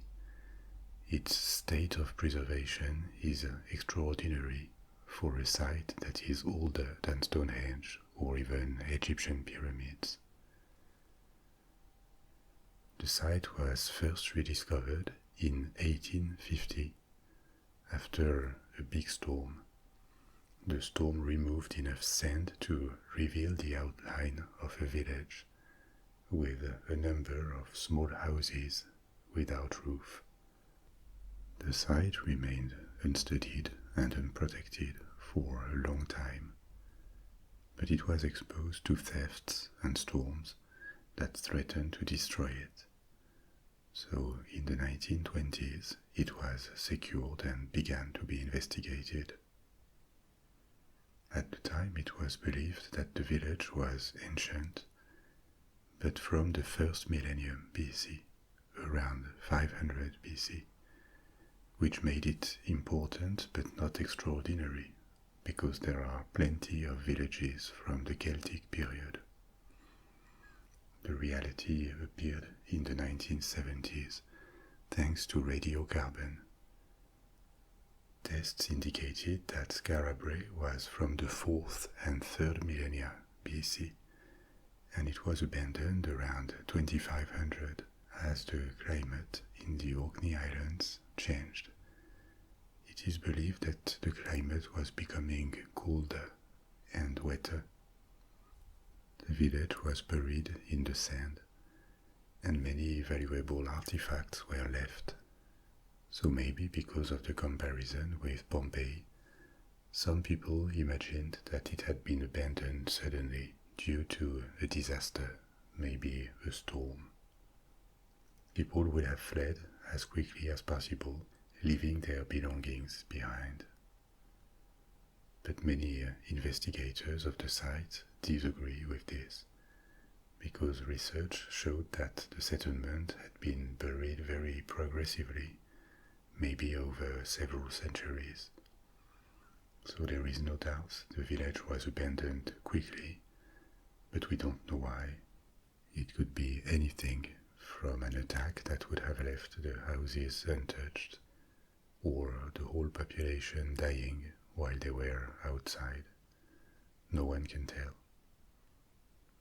At this point, a cluster of 8 houses has been excavated, but there were more structures that have been lost to sea erosion.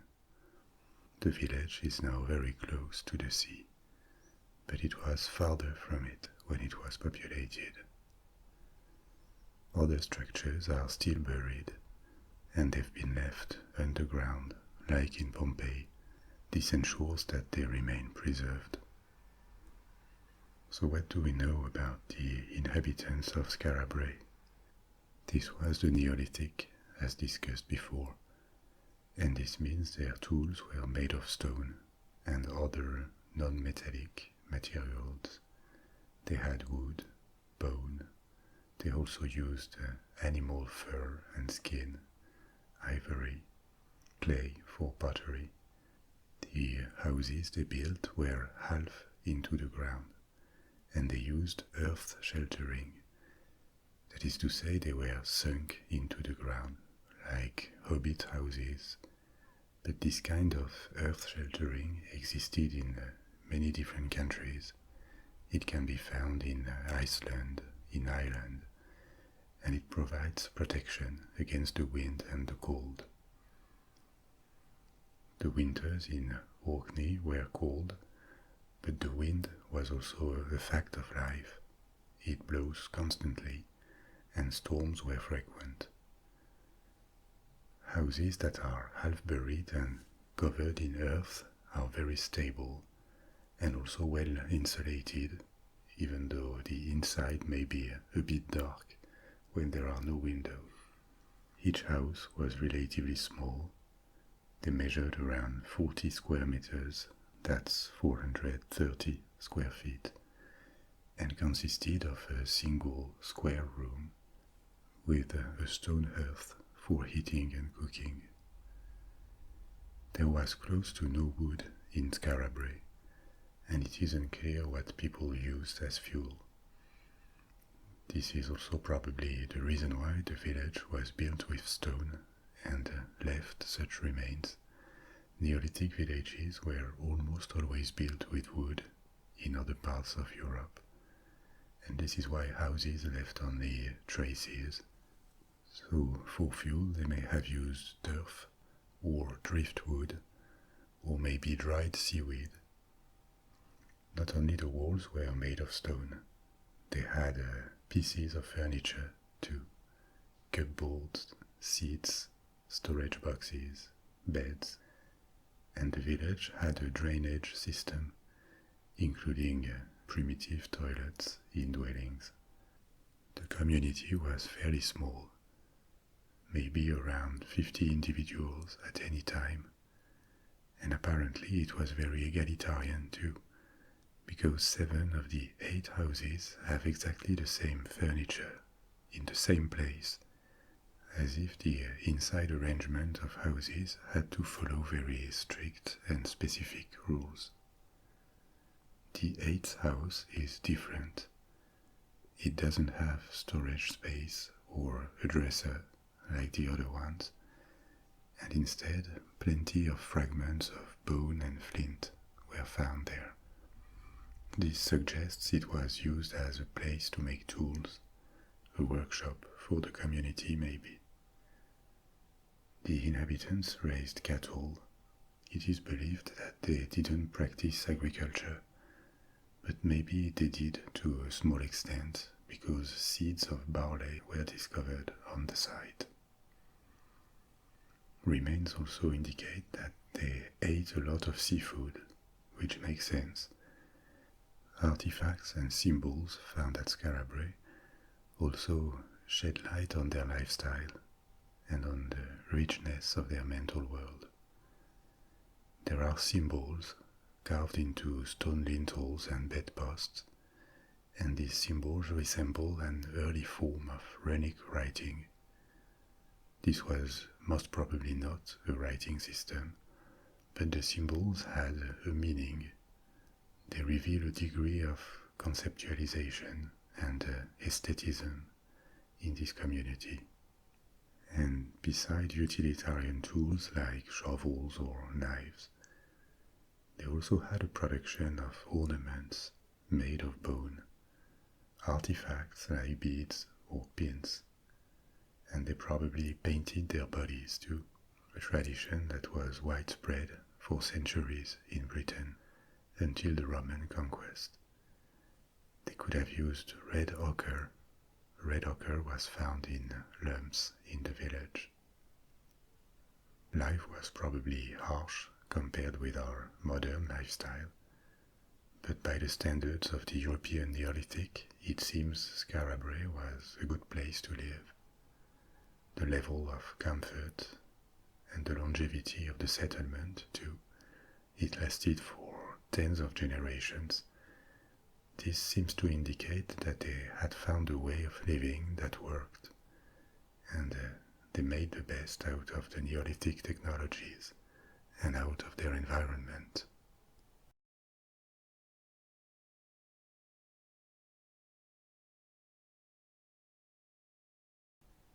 This one is going to take us to an ancient ghost city on the Nile. For centuries, it went forgotten in the sands of the Egyptian desert. Before we go more into detail, let me tell you a quick true story.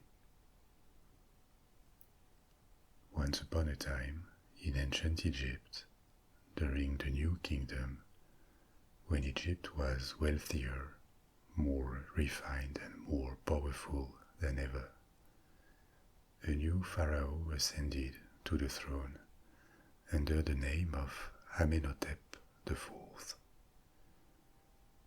There had been generations and generations of pharaohs before him, many different dynasties, He was from the 18th dynasty, and all of them had been the guardians of Egyptian traditions and religion for so many centuries that it now seemed this order existed since the origins of time and was as old as the world and the gods themselves. But Amenhotep was different, and instead of following the ways of tradition, he broke with it. With his queen, Nefertiti, the royal couple rejected all gods, especially the one whose cult and priests were the most influential and powerful at the time, Amun. Instead, they decided to worship an entity placed even above gods, Aten, the sun disk, the deity that gave life to everything. This was a period of internal troubles in Egypt, because the population didn't like it and remained attached to the old ways, and the priests of Amun and other rejected gods plotted against the pharaoh, waiting for the moment to take their revenge. But Amenhotep didn't let this stop him. He changed his name to Akhenaten and decided to found a new capital, Akhetaten, Aten's horizon.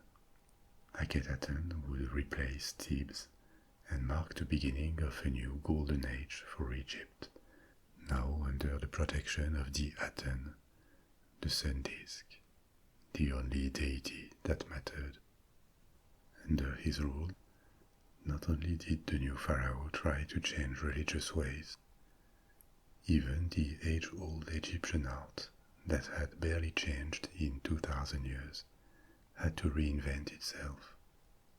Against his people, against the priests, Akhenaten prevailed because he was the pharaoh, and pharaohs were half-gods.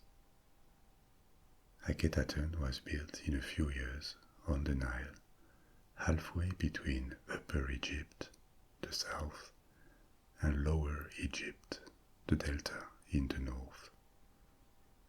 Thousands and thousands of workers were involved. The new capital couldn't wait. It was inaugurated, and for more than a decade, it became the capital of Egypt, from where the empire was ruled and Akhenaten's family resided. The pharaoh, his wife Nefertiti, their 6 daughters, and Akhenaten's other children. But outside the capital, Egyptians remained reluctant to adopt Aten, and when Akhenaten died, his successor, young pharaoh Tutankhamun, abandoned the new city and returned to Thebes. He was firmly under the influence of the priests of Amun, who got back their wealth and privileges, as Akhetaten was emptied of its population. The old order was restored all across Egypt, and the following pharaohs did everything they could to erase Akhenaten and his heresy from memories. Statues were destroyed, inscriptions were hammered, documents bearing his name were either burnt or rewritten. Egypt moved on. More glorious pages were still to come, like the reign of Ramesses II. Desert sand and the passing of time slowly erased Akhetaten from memories. More centuries passed. Egypt declined, was invaded and annexed by the Assyrians, the Persians, the Greeks, the Romans, the Arabs, the Turks, and the existence of the heretic pharaoh, his queen, and their lost city fell into oblivion. Akhetaten is now called Amarna, and this is the place we are now going to visit. Amarna is located on the east bank of the Nile River. Traditionally in Egypt, the east was the place for the living, and the west, where the sun sets, the place for the dead. In Thebes, Luxor, nowadays, most people lived on the east bank, and funerary complexes like the Valley of the Kings are on the west bank. Amarna was built on a virgin site. No trace of earlier urbanization has been found, and this seems logical for a new start. Construction began around year 5 of Akhenaten's reign, and probably lasted for about 4 years, which was very short. The Egyptians built in stone, but this was complicated, slow, and expensive, so it was limited to the most important buildings like temples and tombs. All the rest, including the pharaoh's palaces, were mainly built in brick. Bricks were dried in the sun and immediately available for buildings. Then they were probably covered, layered with plaster to smooth the walls. Stone monuments are the face of ancient Egypt nowadays, because they lasted. But the Egyptians lived in brick buildings that have now entirely disappeared most of the time. Akhenaten needed to be built fast, and this is why stone was barely used. The city was entirely made of mud brick. This means it disappeared, but at the same time, because it was occupied only for a few years and never remodeled, it provides an unique example of the plan of an ancient Egyptian city. The city spread on 8 miles, 13 kilometers, along the Nile, and it was encircled with 14 stelas, that is to say, stone slabs, with inscriptions that detailed its founding by Akhenaten. These stelas have been eroded, but they provided precious information about the city when they started to be studied. Much of the city was laid out along a royal road, a central avenue from north to south, and the royal residences were located to the north. In the middle, there was a religious and administrative area, and to the south, a residential district. To the center there was a great temple dedicated to the Aten and a smaller one. Between these there was another royal residence used for ceremonies apparently, that was connected to the temples by a bridge or a ramp. Behind this royal residence was an administrative complex, and in this part of the ruins, archaeologists found archive tablets known as the Amarna letters. They are a diplomatic correspondence, and they provided a lot of information about the situation of Egypt, especially in relation to its dependencies in the Levant in the 14th century BC.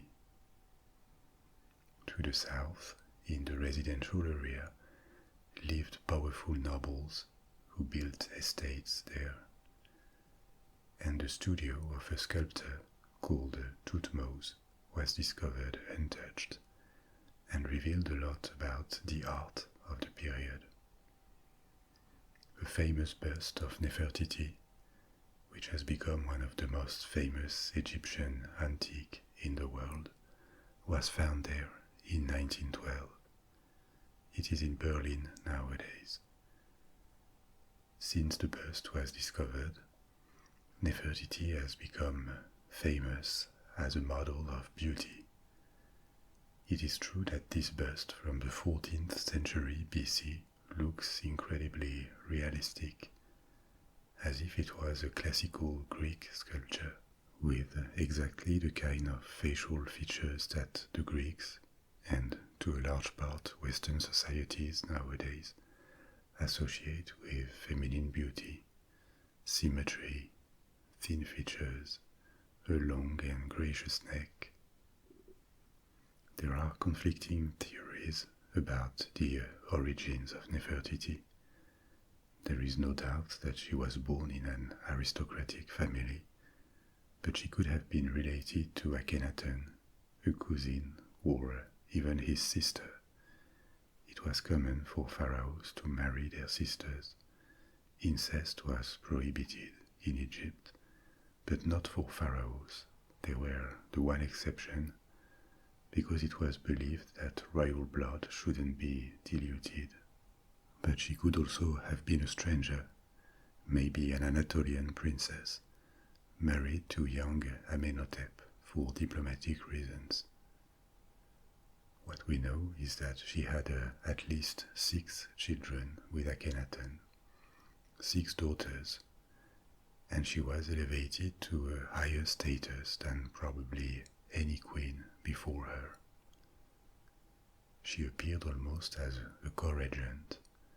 She was called the mistress of Upper and Lower Egypt on steles, and some Egyptologists even believed that she may have become a female pharaoh for a short time or during a regency, during the transition between Akhenaten and Tutankhamun. Her beauty was praised everywhere, but this was really common in ancient Egypt. Texts and statues were not meant to be realistic. They served to celebrate their subject. However, this was less true during the parenthesis that is the reign of Akhenaten, because for 1 or 2 decades, Egyptian art, painting, sculpture, changed markedly, at least the representations of the royal family. The style evolved towards a highly realistic or even unflattering way of depicting people. The pharaoh is shown almost feminine, with a curvy body, a prominent stomach, and a very long face. Maybe this is what he looked like, and there has been theories that he could have been affected by a disease or a genetic condition. But these pictures of Akhenaten are in stark contrast to traditional representations of pharaohs. They had traditionally very masculine features: muscles, large shoulders, thin waist. The art of Amarna sometimes look almost like a caricature. And in this context, the bust of Nefertiti seems to belong to another period or style. But it doesn't, so it is not impossible that she was effectively an embodiment of classical beauty.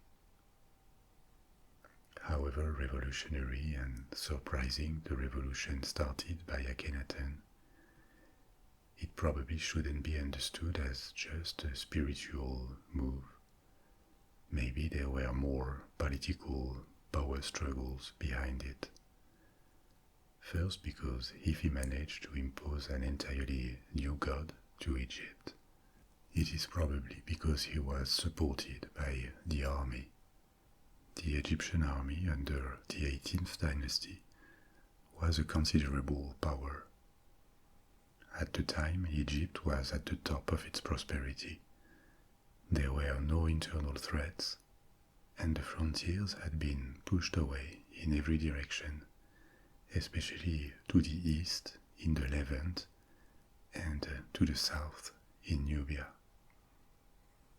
Egypt still had enemies, but they were far away, and the kingdom could maintain a numerous and powerful military. Sometimes dynasties were even created or continued by generals who grabbed the throne. Along Egyptian history, it happened many times. Don't believe it remained hereditary for so long. So having support from the army was crucial for pharaohs, and especially support against another major political force, the priests, in particular at the time, the priests of Amun. Temples in ancient Egypt were very powerful institutions. They were economic centers. They owned a large part of the land, and their high priests could be extremely influential, to the point of threatening the pharaohs themselves. And during the New Kingdom, the one cult that gained prominence was the cult of Amun, by far the most worshipped and wealthiest god of them all. Amun was a minor deity during the Old and Middle Kingdoms. The priests of Ra or Osiris were probably much more influential. And Amun was a local deity based in Thebes and its surroundings. But in the New Kingdom, the capital moved to Thebes, and the wealth and influence of the priests of Amun became major over the generations. Amun almost absorbed other gods, and of course Egypt remained polytheist. But in Upper Egypt, religion became close to an equivalent of worshipping Amun. So maybe the choice to break with Thebes and to create a new religious order was also a power move, a power grab, or a reaction against the rampant transformation of Egypt into a theocracy ruled by the priests of Amun.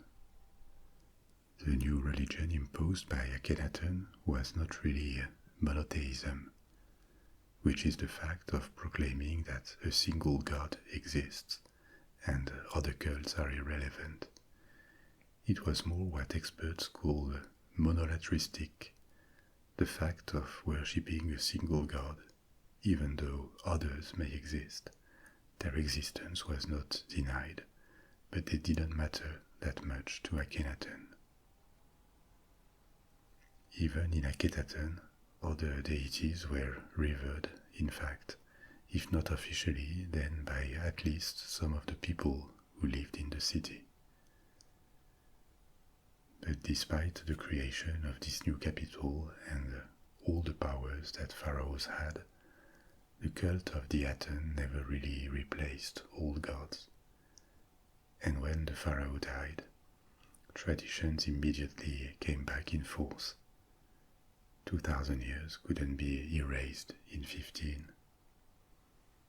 Maybe there was a regency, maybe by Nefertiti. It's hard to know because many records of the time have been destroyed to erase the memory of Akhenaten. But in a few years, the capital had moved back to Thebes.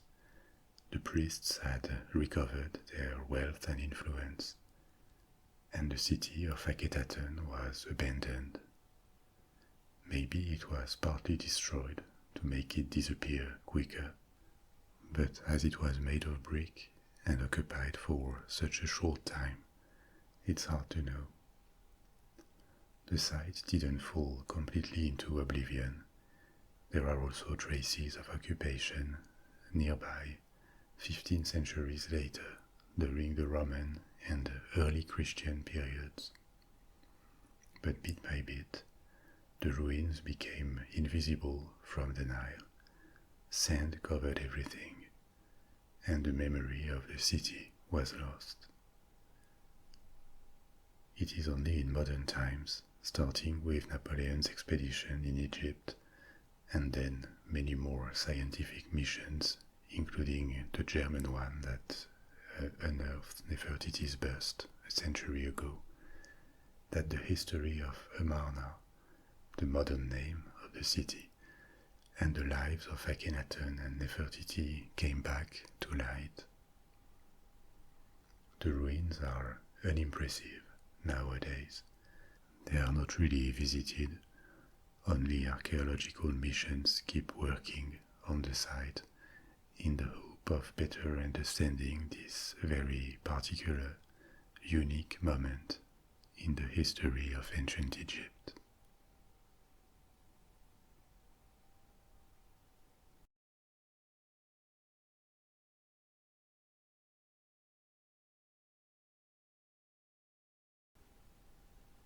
before we go back in time, we're going to start our exploration just today, because it's important to understand how the Maya were discovered and how it influences our vision of them.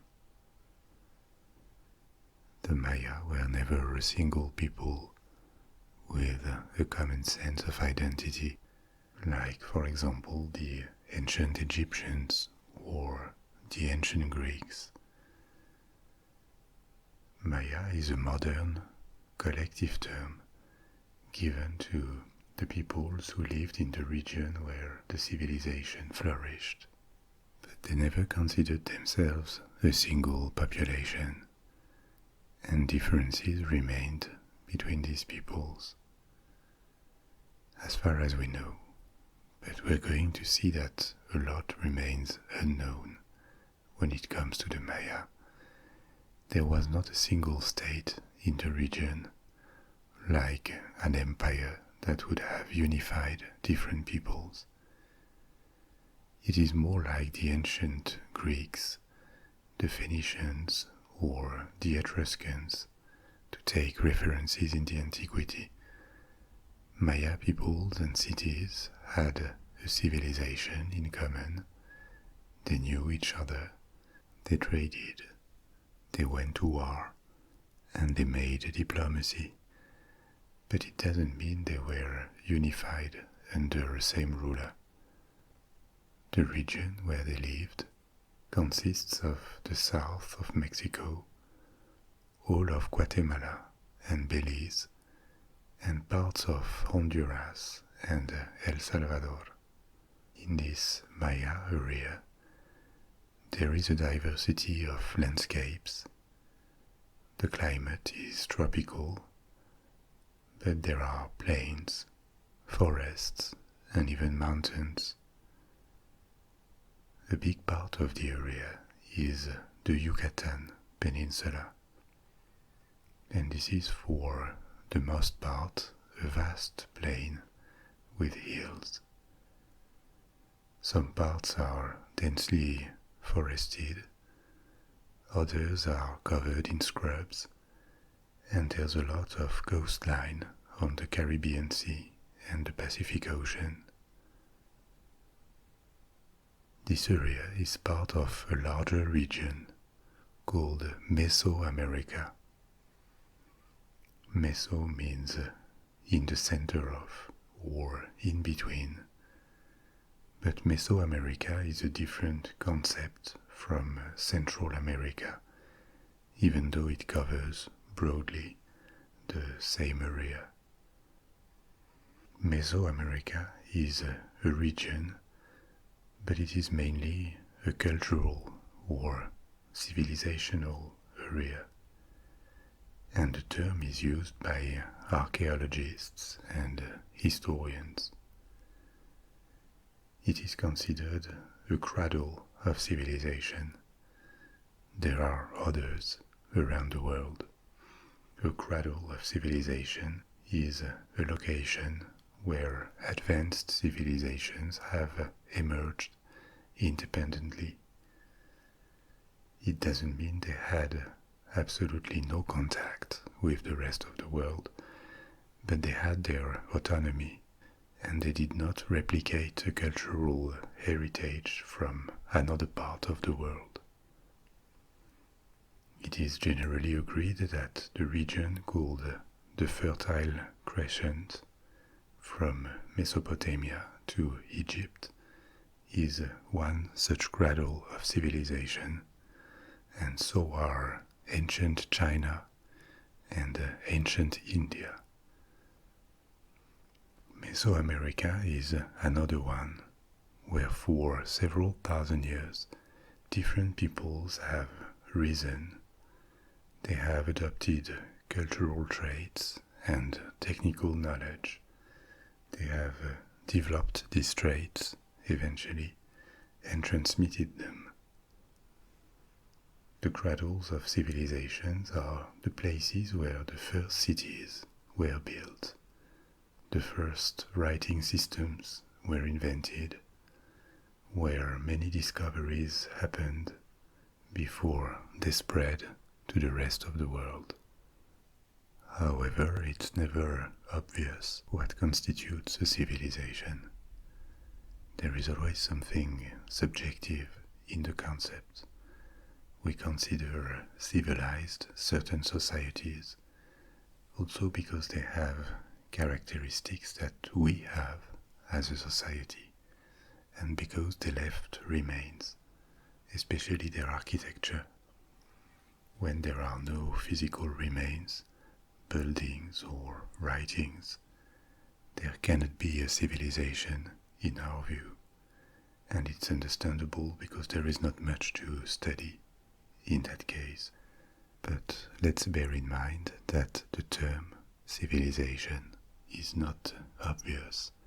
It contains a part of judgment.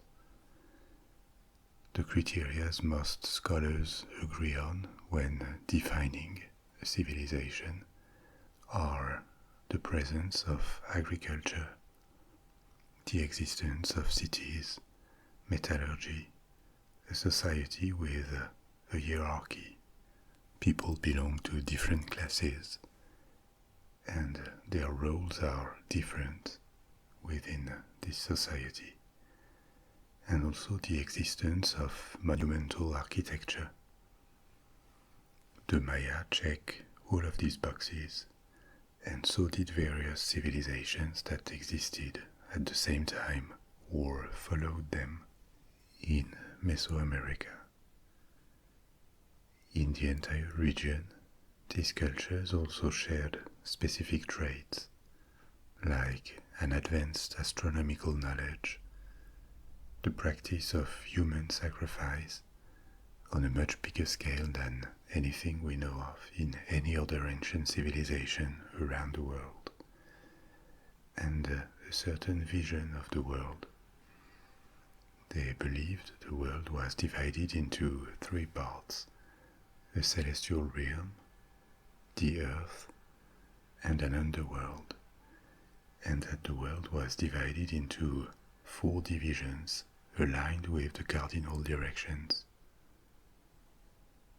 The Maya area covered about a third of Mesoamerica, and there were a lot of contacts with neighboring cultures, such as the Olmecs, the Mixtecs, or the Aztecs.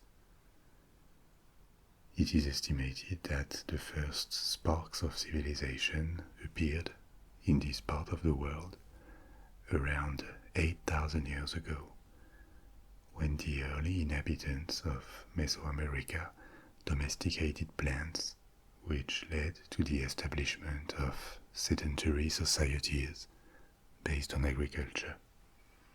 They made a lot of discoveries similar to what other societies that they were not in contact with also made around the world: pottery, metallurgy, weaving. But the Maya, like other Mesoamerican cultures, had relatively few domesticated animals, and they didn't use the wheel, including when the first Spanish explorers arrived in Mexico in the 16th century.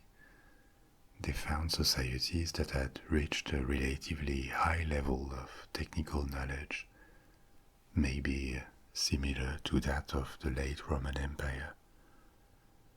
But all transport was still made by small boat or by foot, and there were no horses.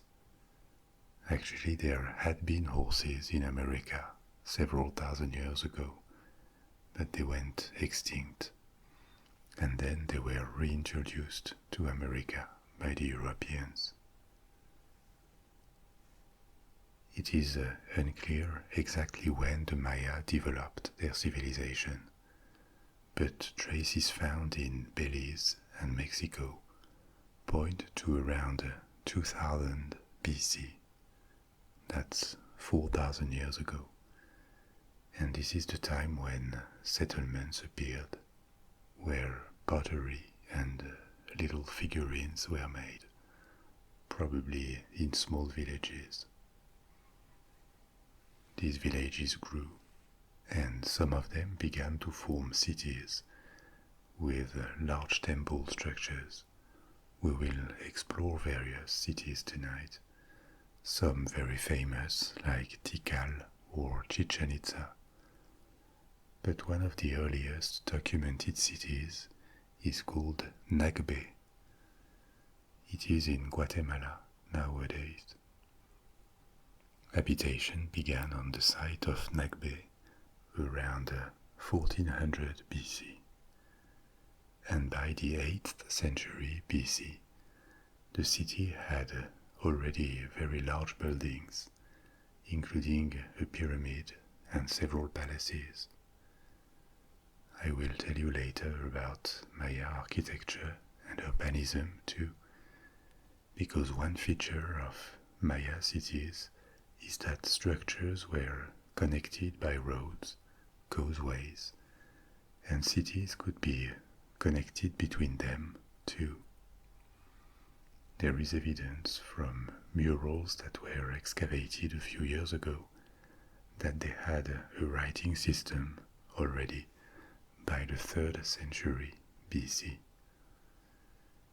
At this time, by the 3rd century BC, so that's more than 2000 years ago, and about at the time when the Romans were fighting the Punic Wars, there was a very large city called El Mirador, a few miles away from Nagbe. El Mirador is the modern name of the site.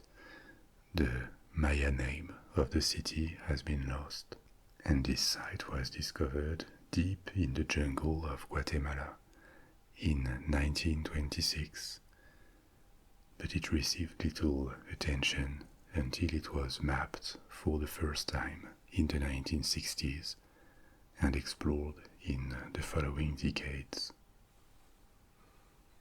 To the amazement of archaeologists, the site of El Mirador revealed a city that may have had several 100,000 inhabitants at the time of its peak of its splendor, which means maybe more than Rome at the same period of time. It was probably one of the biggest cities in the world during the 3rd century BC and the period we call Antiquity. This site revealed a lot about how the Maya lived and planned their city. It has several thousand structures, including monumental architecture, up to 72 meters high, that's about 230 feet. The entire center of the city, which covers an area of 10 square miles, was apparently entirely planned before construction, because the buildings are perfectly aligned, not only between them, but with the course of the sun and the cardinal directions. A lot of the big structures are artificial platforms. The soil has been elevated and leveled, and these platforms are topped with sets of 3 pyramids. There are 35 of these structures, so that's 105 pyramids, including one of the largest in the world, called La Danta. When the city was populated, these structures were faced with cut stones and decorated with stucco. Stucco is a decorative construction material. It can be shaped or sculpted when it is wet, and then when it dries, it becomes very hard, like stone. Ancient stucco was generally a mix of lime and sand with water. There is also an abundance of causeways, passages everywhere. Some are several meters above ground, and they connected the main buildings. The most puzzling thing about this city is how populated it was. feeding an urban population of 100,000 to 250,000. These are estimates of how big the city was at its peak. This requires a huge food production, and the region where it is located is not fertile. Most of the time, tropical forest soils contain very little nutrients, and the nutrients present are often washed away by rain and go somewhere else. It is not only a feature of Central America.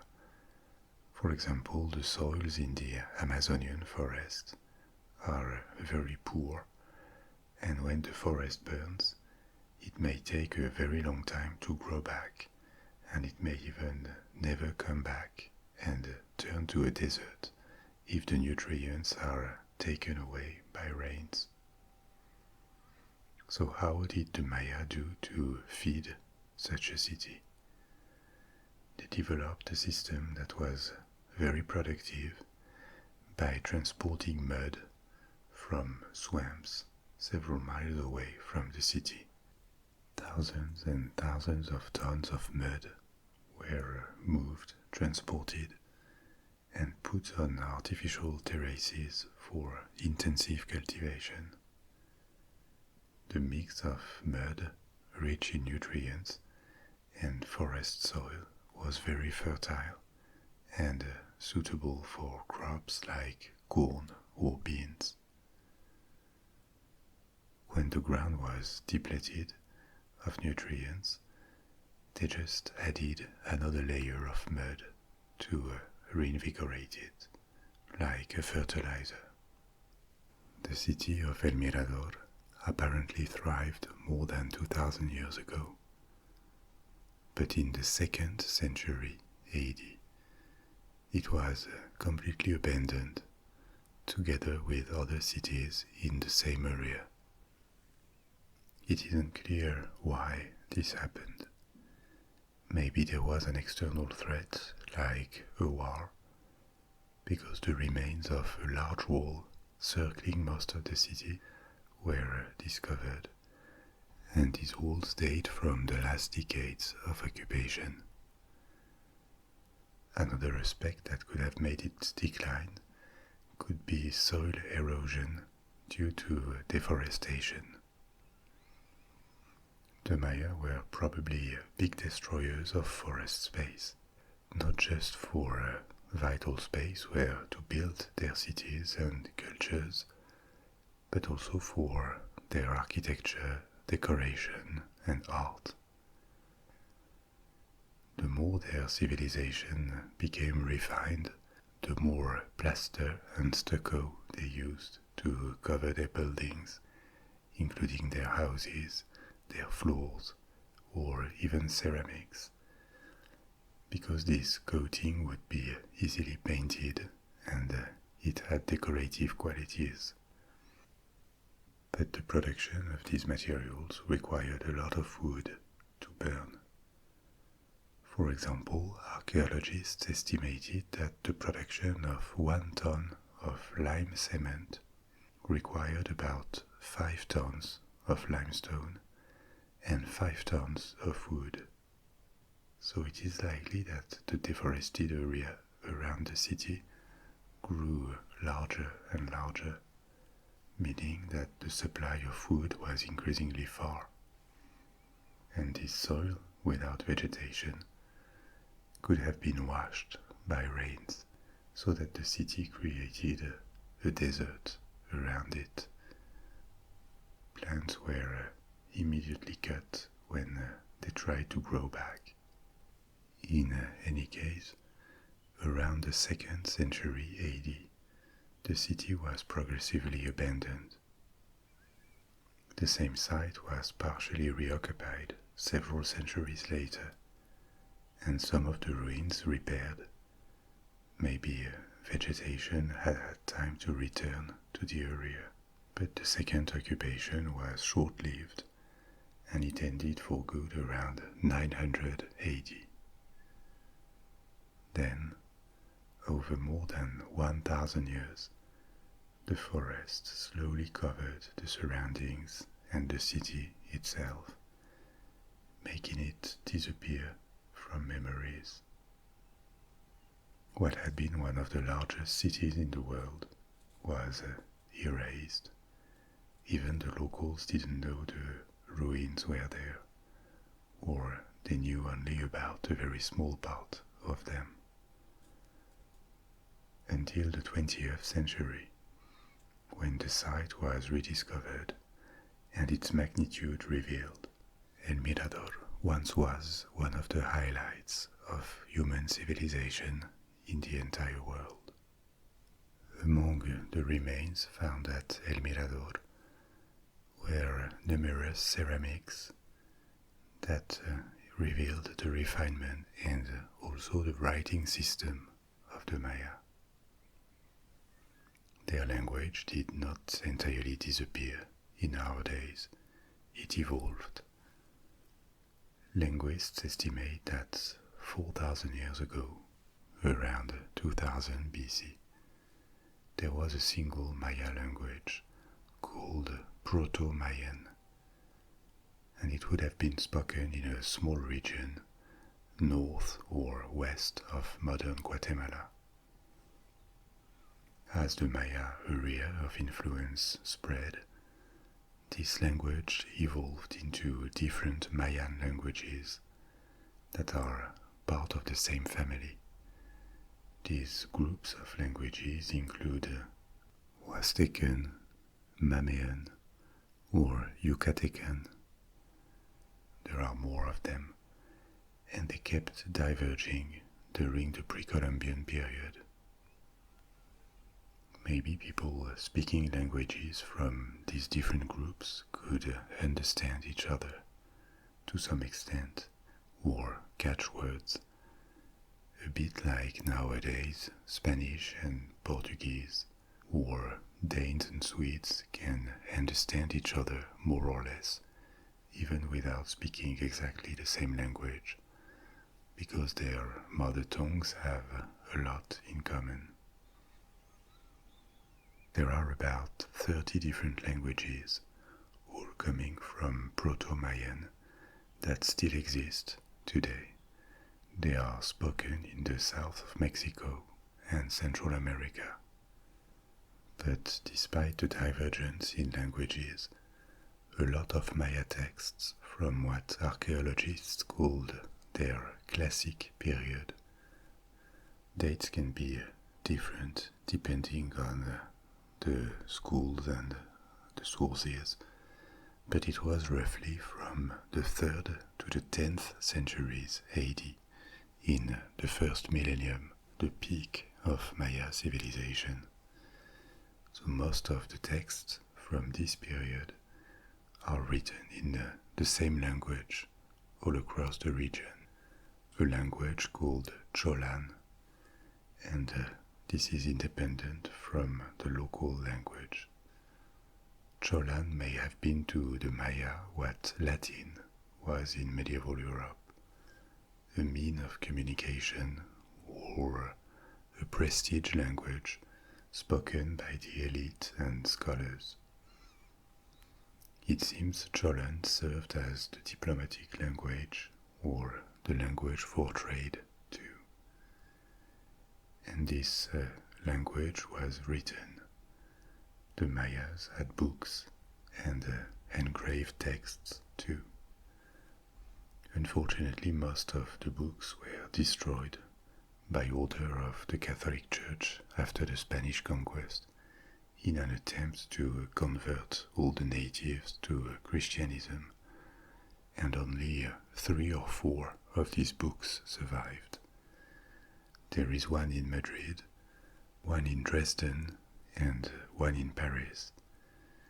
These Maya books are called codices, codex in the singular, and they are folding books. They were made from the inner bark of certain trees. The Maya did not produce sheets of paper with wood pulp or other plants like papyrus. They used bark, and they developed that technique around the 5th century. These codices were written by scribes. The one surviving codex considered the most valuable, the most important, is the Dresden one. It is called Dresden Codex just because it was acquired by the Royal Library of Saxony in the 18th century, and it stayed there. It contains 74 pages and measures about 12 feet unfolded. The pages are covered in rituals, astrological information, and very ornamented astronomical tables.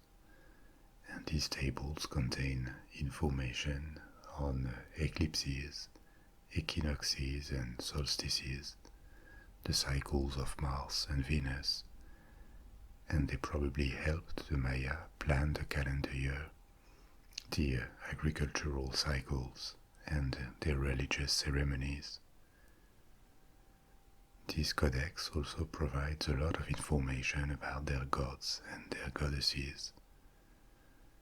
The Madrid Codex is longer, 122 pages, and contains mainly almanacs and horoscopes. It is believed it was used by Maya priests to plan for their rituals, and the Paris Codex contains prophecies and a description of the Maya zodiac. These texts are all from the last centuries of the Maya civilization, when it had passed its peak. We'll come back to that later. But they provide a gold mine of information on their view of the cosmos, their astronomical knowledge, and their language itself. The Maya writing system has a superficial resemblance to ancient Egyptian writing, in the sense that it uses a combination of syllables representing the sounds. This is how, for example, English is written. Letters from syllables, and their arrangement gives words. So there are syllables and also hieroglyphs, ideograms, where a drawing represents a word or a concept. As an example, the Maya word for jaguar is balam, and there are two ways of writing it. It can be with the head of a jaguar, which stands for the word, or it can be with 3 syllables, the signs for ba, la, and ma, that combine to form the word. Remaining codices are extremely rare, but there are many more inscriptions in stone that have been discovered. In total, there are more than 10,000 individual texts that have been recovered. It is only since the end of the 20th century that scholars have become able to read most of Maya texts. It has taken decades to decipher the written language, and research is still going on in that field. The study of codices suggests that they were written with small brushes. The remains of palettes and mortars for pigments were also discovered, and this gives precious indications on how the scribes worked on these documents.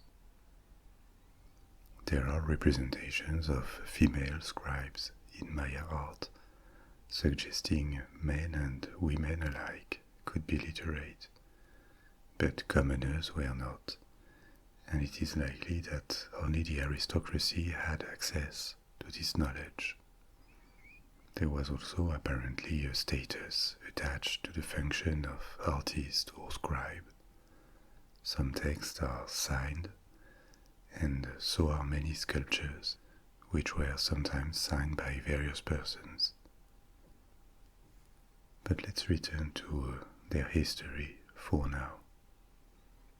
we have seen how large cities had appeared several centuries BC, and like El Mirador, they declined at the beginning of our era. The reasons are not known with certainty. It may have been wars, epidemics maybe, erosion of soils, or a combination of them, but many urban centers were abandoned in the 1st and 2nd centuries AD. And then a resurgence called the Classic period, as opposed to the pre-Classic for what came before, began in the 3rd century AD, about at the time when the Roman Empire was at the peak of its might on the other side of the Atlantic Ocean. To explore this Classic period, we're going to move to another major Maya city called Tikal, located in the north of Guatemala. Tikal is the modern name given to the archaeological site, like El Mirador. The city was likely called Yaxmutal by the Maya. It is also in the heart of the rainforest, but the site was discovered earlier, in the 1840s.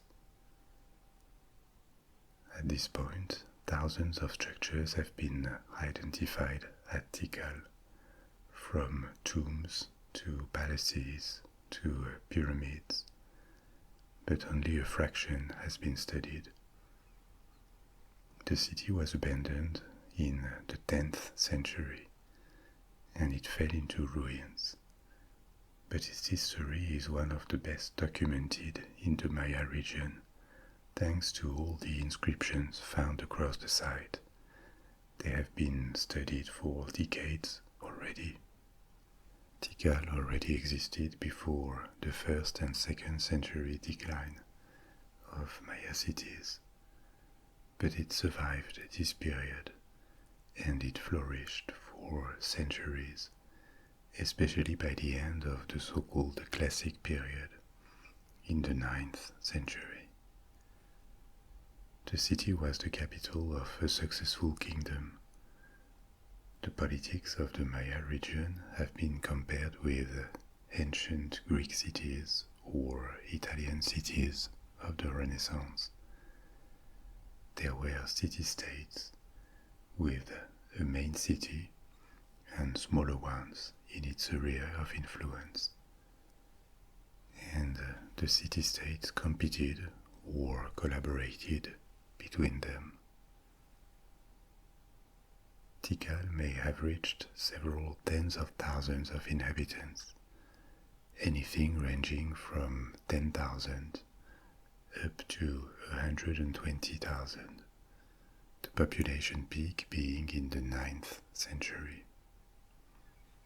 Like El Mirador, it is only through intensive agriculture, the fertilization of soils, that it could reach that population.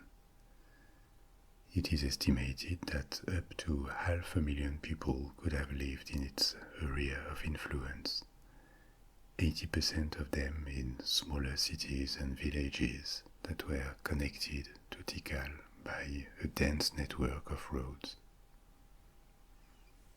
In the pre-Classic era, around 400–300 BC, when Nagbe and El Mirador that we visited before were shining, Tikal was a medium-sized city. It couldn't compare with them. But there were already planned buildings, including pyramids. Tikal may have benefited from the decline of these larger cities, either gaining some of their population, or because it vanquished them, because at the beginning of the Classic period it took off, and together with another city called Calakmul, it became a major center of influence in the Maya world. Inscriptions in the ruins describe how often it was at war or it made alliances with other cities. An indication of the importance of Tikal is that in the 3rd century it had diplomatic relations with the city of Teotihuacan, far north. Teotihuacan was in the Valley of Mexico, outside the Maya region. In the 4th century, the ruler of the city built a large palace that his follower extended further until it became the center of a complex called the Central Acropolis in Tikal. It was one of the most developed areas of the city. In the 5th century, an impressive system of fortifications with ditches and earthworks were built to protect not only the city but its surroundings too, where agricultural activity took place. Later, in the mid-6th century, it seems Tikal was defeated by an alliance of two rival cities, Calakmul and Karakol.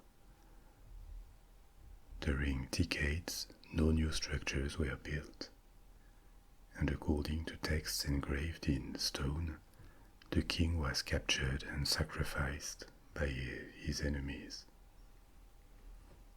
A long succession crisis followed and lasted until the end of the 7th century, when new monuments reappeared. It seems that at this point, Tikal had woken up under a new king and defeated Calakmul. After this, the city of Calakmul never again erected a monument celebrating a military victory, and it seems it was the beginning of the end for it. By the 9th century, a crisis hit the entire Maya region and led to the collapse of the Maya Classic period. We will come back to that collapse later. And Tikal was not spared. The population concentrated closer to the city, but satellite cities apparently began to take their independence from it. We suppose it or we know it because they began to erect their own monuments. In the 9th century, it seems Tikal was hit by the same plagues that had made El Mirador decline: deforestation, erosion, and nutrient loss that could no longer be compensated. The population collapsed rapidly, and at the time warfare was endemic in the Maya region. The last big monument was erected in 868. Remains found in the royal palaces suggest they were occupied by 9th and 10th centuries squatters. The squatters blocked some of the doorways in the rooms they occupied, and they left rubbish. After 950, the site was almost entirely deserted, and only a handful of people lived in huts built among what was beginning to fall into ruins. It must have been an eerie environment back then. These final inhabitants abandoned the city around the 10th and 11th centuries, and the rainforest claimed the ruins, progressively covering the vast desertic area that the city had created around it. It is believed that the most likely cause of collapse at Tikal was overpopulation and the failure of agriculture. But this fall is also the symbol of what happened across the entire Maya world at the same time. Urban civilization collapsed and never fully recovered. Tikal, or what remained of it, spent the next 1,000 years under the cover of the rainforest until it was explored However, it was never entirely forgotten by the locals. Indigenous populations knew about the ruins during the entire period. So what we call discovery in that case is just the arrival of Western archaeologists at the site. The study of Tikal revealed the refinement of Maya culture during this classic period. It was also a reality in rival cities like Calakmul or Copan. A first impressive feature is their architecture. The Maya produced a vast array of structures, and this tells a lot about this society because the planning, the construction, the decoration, all of this required a central organization, a certain degree of prosperity, political means to mobilize such a workforce, and a specialization of craft. Only a complex society can do this. The pyramids were temples, and they concentrated in the center. Then the rest of the city grew around it, sometimes chaotically. The central structures were carefully placed, but further development could be messier as the city expanded along the centuries. The elite, the rulers, the aristocracy, the priests, they lived in the center in palaces that were abundantly decorated with sculptures, frescoes, all of this painted on plaster or modeled in stucco. The art and the decorative features we know of are essentially royal or aristocratic. It is likely the rest of the population didn't have access to this. The Maya art tradition is considered the most diverse in terms of variety of subjects and techniques in all of the Americas, because there were regional styles and a multiplicity of objects and ornaments turned into works of art. The Maya had apparently a preference for the color green or blue-green. One of the most precious materials to them was apple green jade, and they created a wide range of objects from it: statues, jewelry, or masks. The aristocracy practiced dental modification, that is to say, they sharpened their teeth, and they sometimes wore encrusted jade in their teeth. Sculpture was abundant, and especially on facades, of course only for temples and palaces. Stucco was brightly painted, so that in contrast to the ruins of their cities that now look very grey because the paint has gone, the Maya city during the classic period was extraordinarily colorful and ornamented. Frescoes were also very common inside the buildings. The walls were coated with plaster and painted with cream, black and red. Another important resource was obsidian.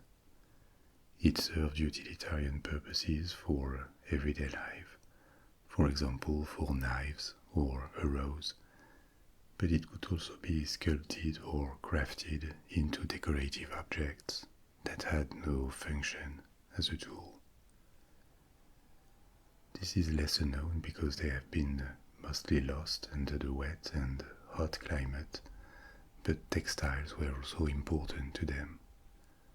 We know it from their depiction on murals. Textiles were high-value items made of cotton and dyed. The clothing of the nobility could also include jaguar pelt and other types of fur. And there are more examples. There were countless forms of ceramic art too: bone carving, metalware, Another remarkable aspect of Maya culture is mathematics and astronomy. A high degree of development in these fields is found in all Mesoamerican civilizations, but the Maya pushed it further. We use a base 10 system for numbers, which means we have 10 numerals, including 0, and we combine them to infinity to indicate quantities. After each 10, we add 1 to the left, and the numbers we use come from Arabic. Arabic numbers replaced Roman numbers progressively in the Middle Ages. Mesoamerican cultures had a base 20 system, also called vigesimal, as opposed to our decimal system. Numbers were marked with a system of dots and bars. 1 dot is 1, and 1 bar is 5. And you can count from 1 to 19 without using twice the same numeral. Up to 4 it works with dots, then 5 is a bar, 6 is 1 dot and 1 bar, 7 2 dots and 1 bar, 19 is 4 dots and 3 bars. This system was already in use across Mesoamerica around 1000 BC, but the Maya adopted a symbol for 0. This may have been the earliest known occurrence of the concept of an explicit 0 in the world. This is disputed because it could have been introduced earlier without any connection in the Babylonian system, but it shows the capacity for conceptualization that the Maya had acquired. At first, the symbol for 0 in their texts was just like a placeholder indicating the absence of anything, and progressively it developed into a numeral used to perform calculation. Another illustration of their curiosity is their knowledge of astronomy. They observed the motion of celestial bodies meticulously, and they recorded data on the movement of the stars, of the Sun, of Venus, Mars, everything that was visible to the naked eye. Their study of the stars was not so much for the sake of making scientific discoveries, or even for the measuring of the seasons. It was essentially about astrology. They believed that time worked in cycles, and that prophecies could be made by the priesthood if they understood, thanks to the position of celestial bodies, where they were in the current cycle. There was the belief that events that occurred during a particular astronomical event, like an eclipse or under a particular configuration of the sky, would happen again when the same conditions would prevail. A lot of this understanding comes from the codices we talked about before. This obsession with astronomy and astrology made them establish eclipse tables and calendars and develop an astronomical knowledge that was actually more accurate at the beginning of the second millennium of our era than what the Europeans, the Arabs, or the Chinese had. For example, they had measured the cycle of Venus, which is 584 days long, with an error of just 2 hours. Venus was associated with war, and Maya rulers would wait for the rise of Venus in the Earth sky to launch a military campaign, hoping that it would help them. Eclipses, which are not frequent events, were expected with fear because they were seen as events that could bring disaster upon the world. So their calendar was central to religious life, and actually slightly more accurate in the measuring of the years than the Julian calendar. The Julian calendar was a reform of the Roman calendar proposed by Julius Caesar in 46 BC, and it remained in use in most of Europe until the 16th century. The base unit of the calendar was 1 day, and then multiples of 20 and 18 formed different periods. The Maya had no weeks with days, with 7 days. They had a reference period of 20 days, followed by 18 of these periods, so that was 360 days, making about a year.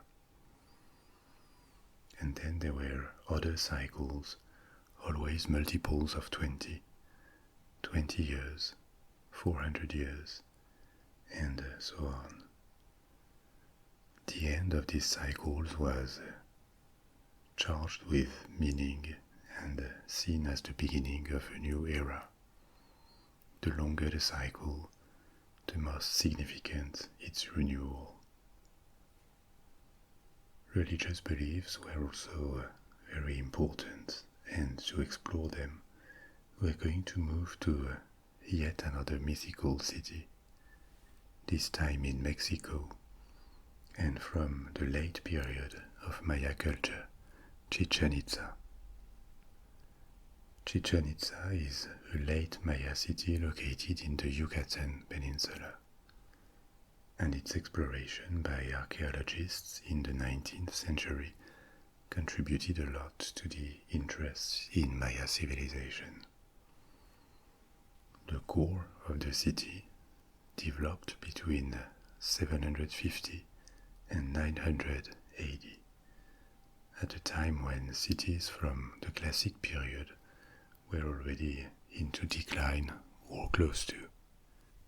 Chichen Itza rose to prominence in the Yucatan region as a city-state in the 10th century, when it controlled the northern half of Yucatan, and it remained the center of Maya culture long after other major cities had declined. And it seems it was never entirely abandoned. There were still people living inside or nearby when the Spanish arrived. What distinguishes Chichen Itza from other cities is its variety of styles and probably a very diverse population. It is believed nowadays that the presence of non-Maya styles in the city is the result of cultural diffusion in Mesoamerica once the Maya civilization declined, because some of the buildings indicate an influence from Mexican styles, regions that were never part of the Maya region.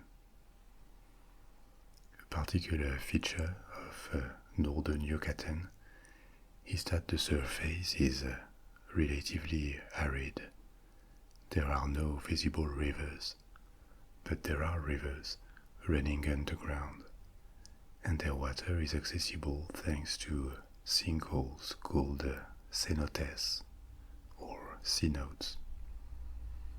These sinkholes result from the collapse of bedrock that exposes groundwater underneath.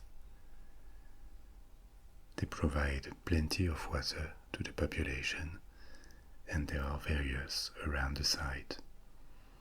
The most famous is called the Sacred Cenote, the Cenote Sagrado, and the study of human remains from it confirmed that it was probably used as a place of sacrifice. Many objects of gold and jade were found at the bottom, and wounds on the remains are consistent with human sacrifice. Chichen Itza had its golden age between 900 and 1050 AD. It became a powerful and wealthy center that became one of the largest Maya cities ever. Thousands of structures remain on the site in a relatively good state, and they provide a variety of examples of Maya styles of architecture and other styles adopted by the Maya.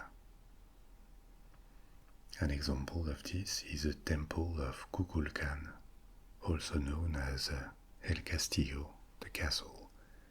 It is a pyramid that consists of a series of terraces with stairways up each of the sides to the temple on top. The construction started maybe in the 7th century, during the classic Maya period, which makes it undeniably a Maya monument, but the style is influenced by other cultures from Mexico. It ended in the 9th or 10th century. Chichen Itza was never entirely lost under the vegetation, because the site was still occupied when the Spanish arrived in Yucatan, and also because the north of the peninsula is not covered in heavy rainforest like other Maya regions. The importance of temples, religious buildings in each and every Maya city reflects the importance of religion and what needed to be done to preserve the world, in their view. The Maya were polytheists, and they believed in a supernatural realm populated by a large array of gods and goddesses. They saw the cosmos as very complex and structured. There were 13 different levels in the heavens, 9 different levels in the underworld, and their world, our world, the mortal world, was in between. As the Maya civilization advanced and became more literate and codified, the religion evolved too. The first intermediaries between men and spirits or gods were shamans, but the caste of shamans evolved into a priesthood that belonged to the elite. Priests were wealthy and powerful, in line with their importance in this society. They performed public ceremonies with music, incense burning, ritual dance, and sometimes human sacrifice. The Maya practiced human sacrifice. It is unclear to what extent. There are no signs that they sacrificed human beings on a large scale during all of the classic period, when their civilization was at its peak. In this sense, they were no different from other Mesoamerican cultures. Human sacrifice was a common practice all across Mesoamerica. It seems the Maya never did it on the same scale as the Aztecs, for example. The Aztecs rose as an empire several centuries after the Maya period, and they performed mass sacrifice, sometimes hundreds or even thousands of people sacrifice at once. We don't know to what extent the Maya sacrificed human beings, but it seems the practice increased after their civilization began its decline. They also sacrificed ritually after bull games that were present all across Mesoamerica. The captain of the losing team would be beheaded. To us this sounds horrible. It is horrible in our modern social system, but probably not so much in theirs. Firstly, because the mortal world was just a temporary stay anyway. They were convinced that death was just a passage to another world. Second, because these sacrifices were performed for the greater good in their view. They would appease the gods and bring favors to the living. They would also ensure that the world would go on as it was. So, who or what were their gods?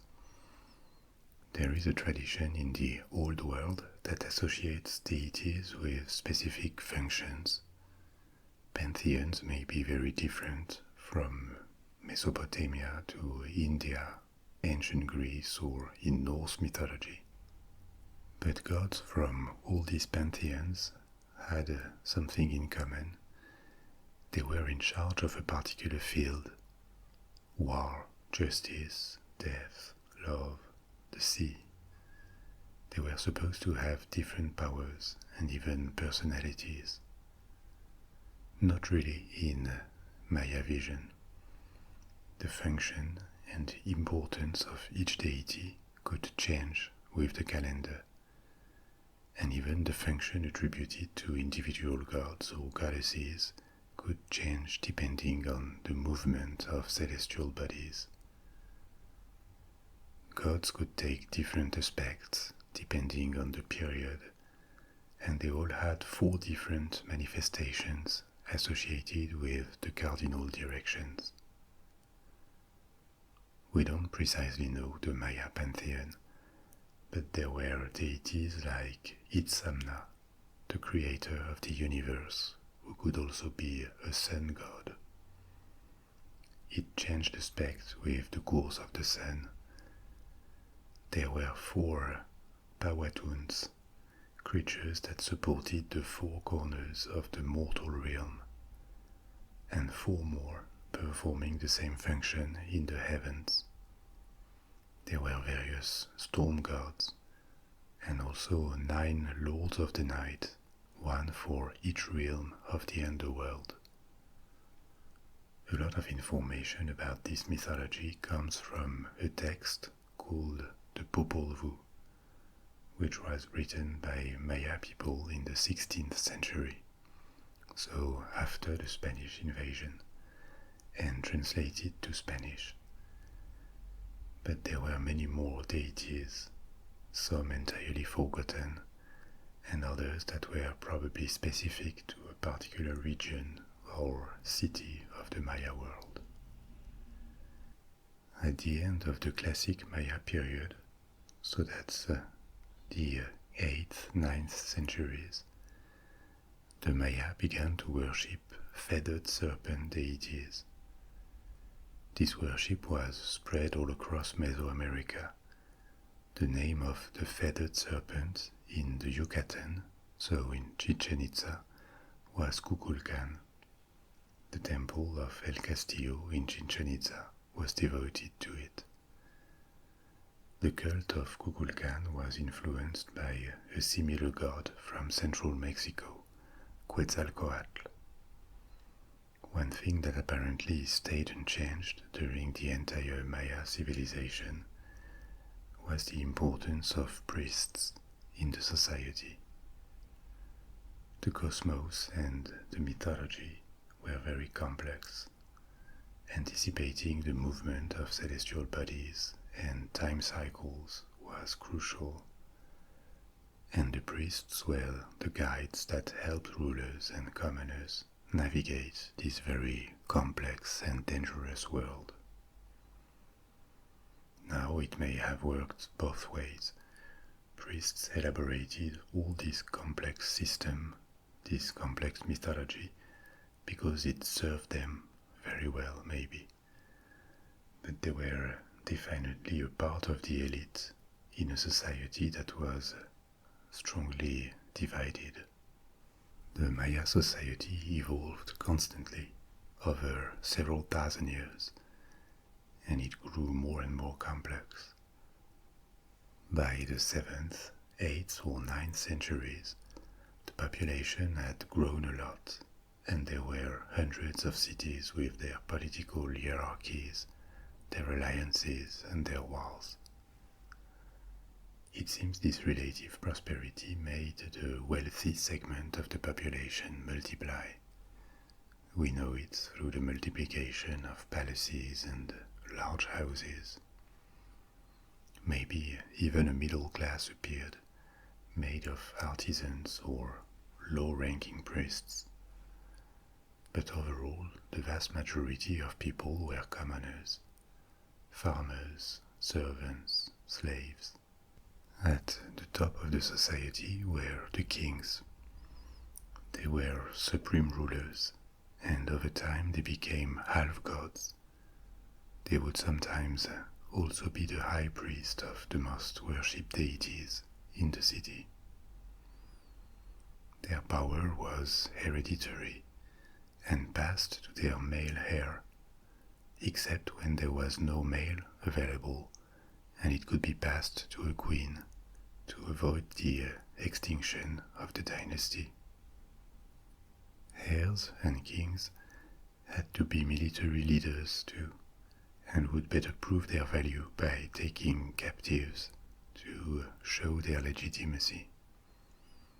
Around the king was a court formed by the high aristocracy and priests. They themselves came from this aristocracy. Each independent city-state had its court, and it was an important patron of art and monuments building. Commoners had a less comfortable life, of course. They accounted for more than 90% of the population. But because they were never represented and their lives not documented, we know relatively little about their lives. Maya society was based on birthright, but it's not impossible that individuals could reach a better status and even become wealthy themselves without being part of the nobility. For example, when they made their fortune in trade. Little is known too about the status of women.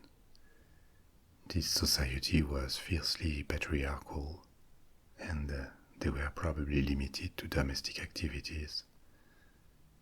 However, there could have been exceptions, maybe. There was an independent city called Tonina. It is in Mexico, in the region of Chiapas, where a queen created a matrilineal system.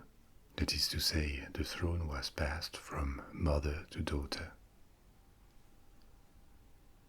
A particularity of the Maya civilization was this urban collapse phenomenon that kept happening. We have seen it all along the story.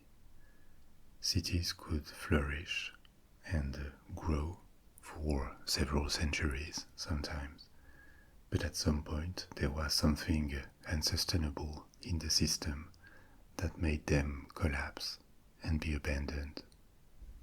The rise and decline of a city is also something that was very common in the old world, but it didn't mean the city disappeared entirely, except in very particular cases when they were destroyed by their enemies, like for Carthage, for example.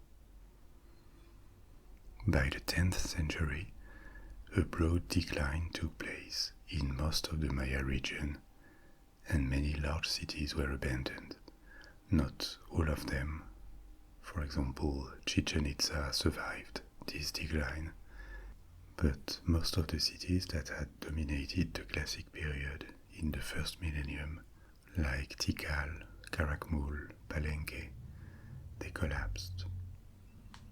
The reasons for this massive setback are not perfectly known. There are hypotheses. First, there was the environmental issue.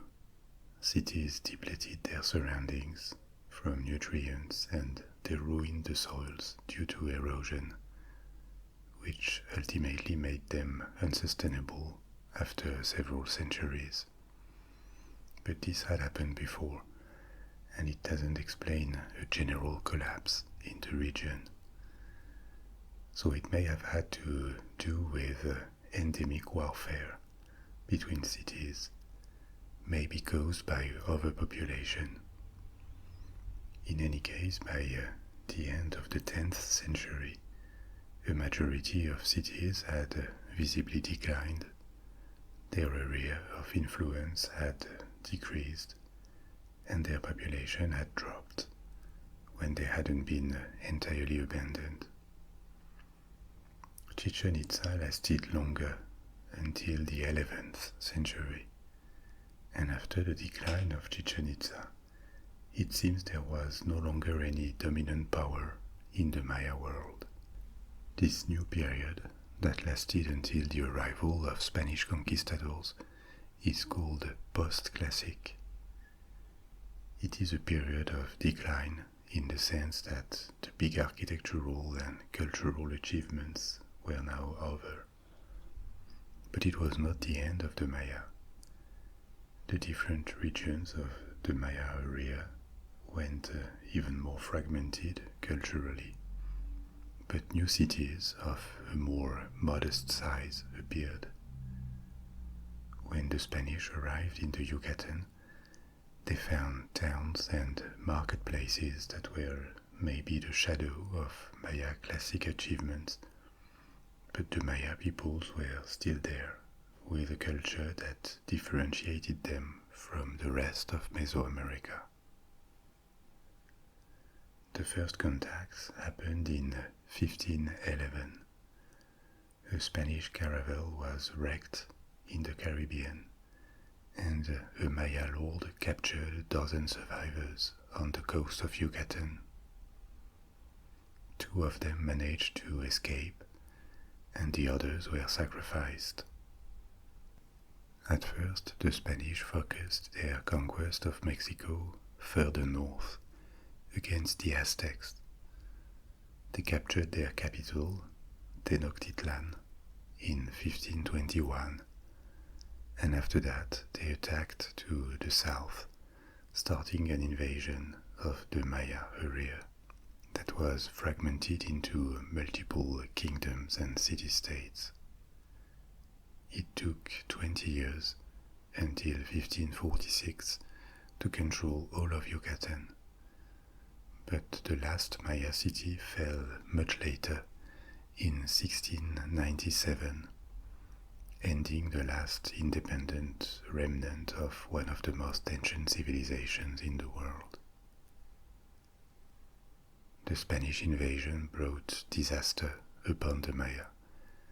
The conquest of cities was one thing, but poor treatments, slavery, and even more the spread of diseases that were unknown in America made the population drop dramatically.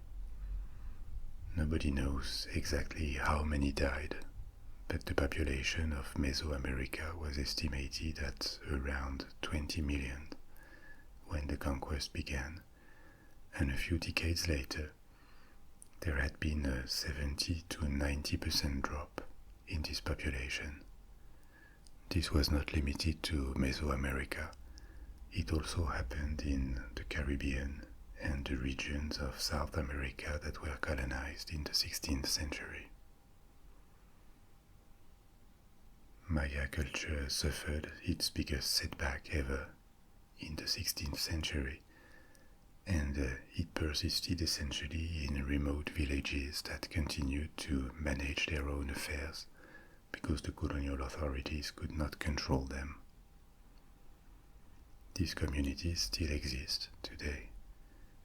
Their numbers have grown again since the 19th century, and there are millions of Mayan language speakers who live in this territory. They have been resilient to the introduction of the Spanish language and Catholicism, and some of these communities still try to preserve their heritage.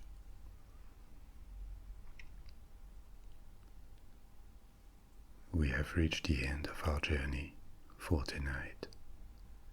If you're still conscious, you can now let go and fall asleep to the soft sound of the rainforest.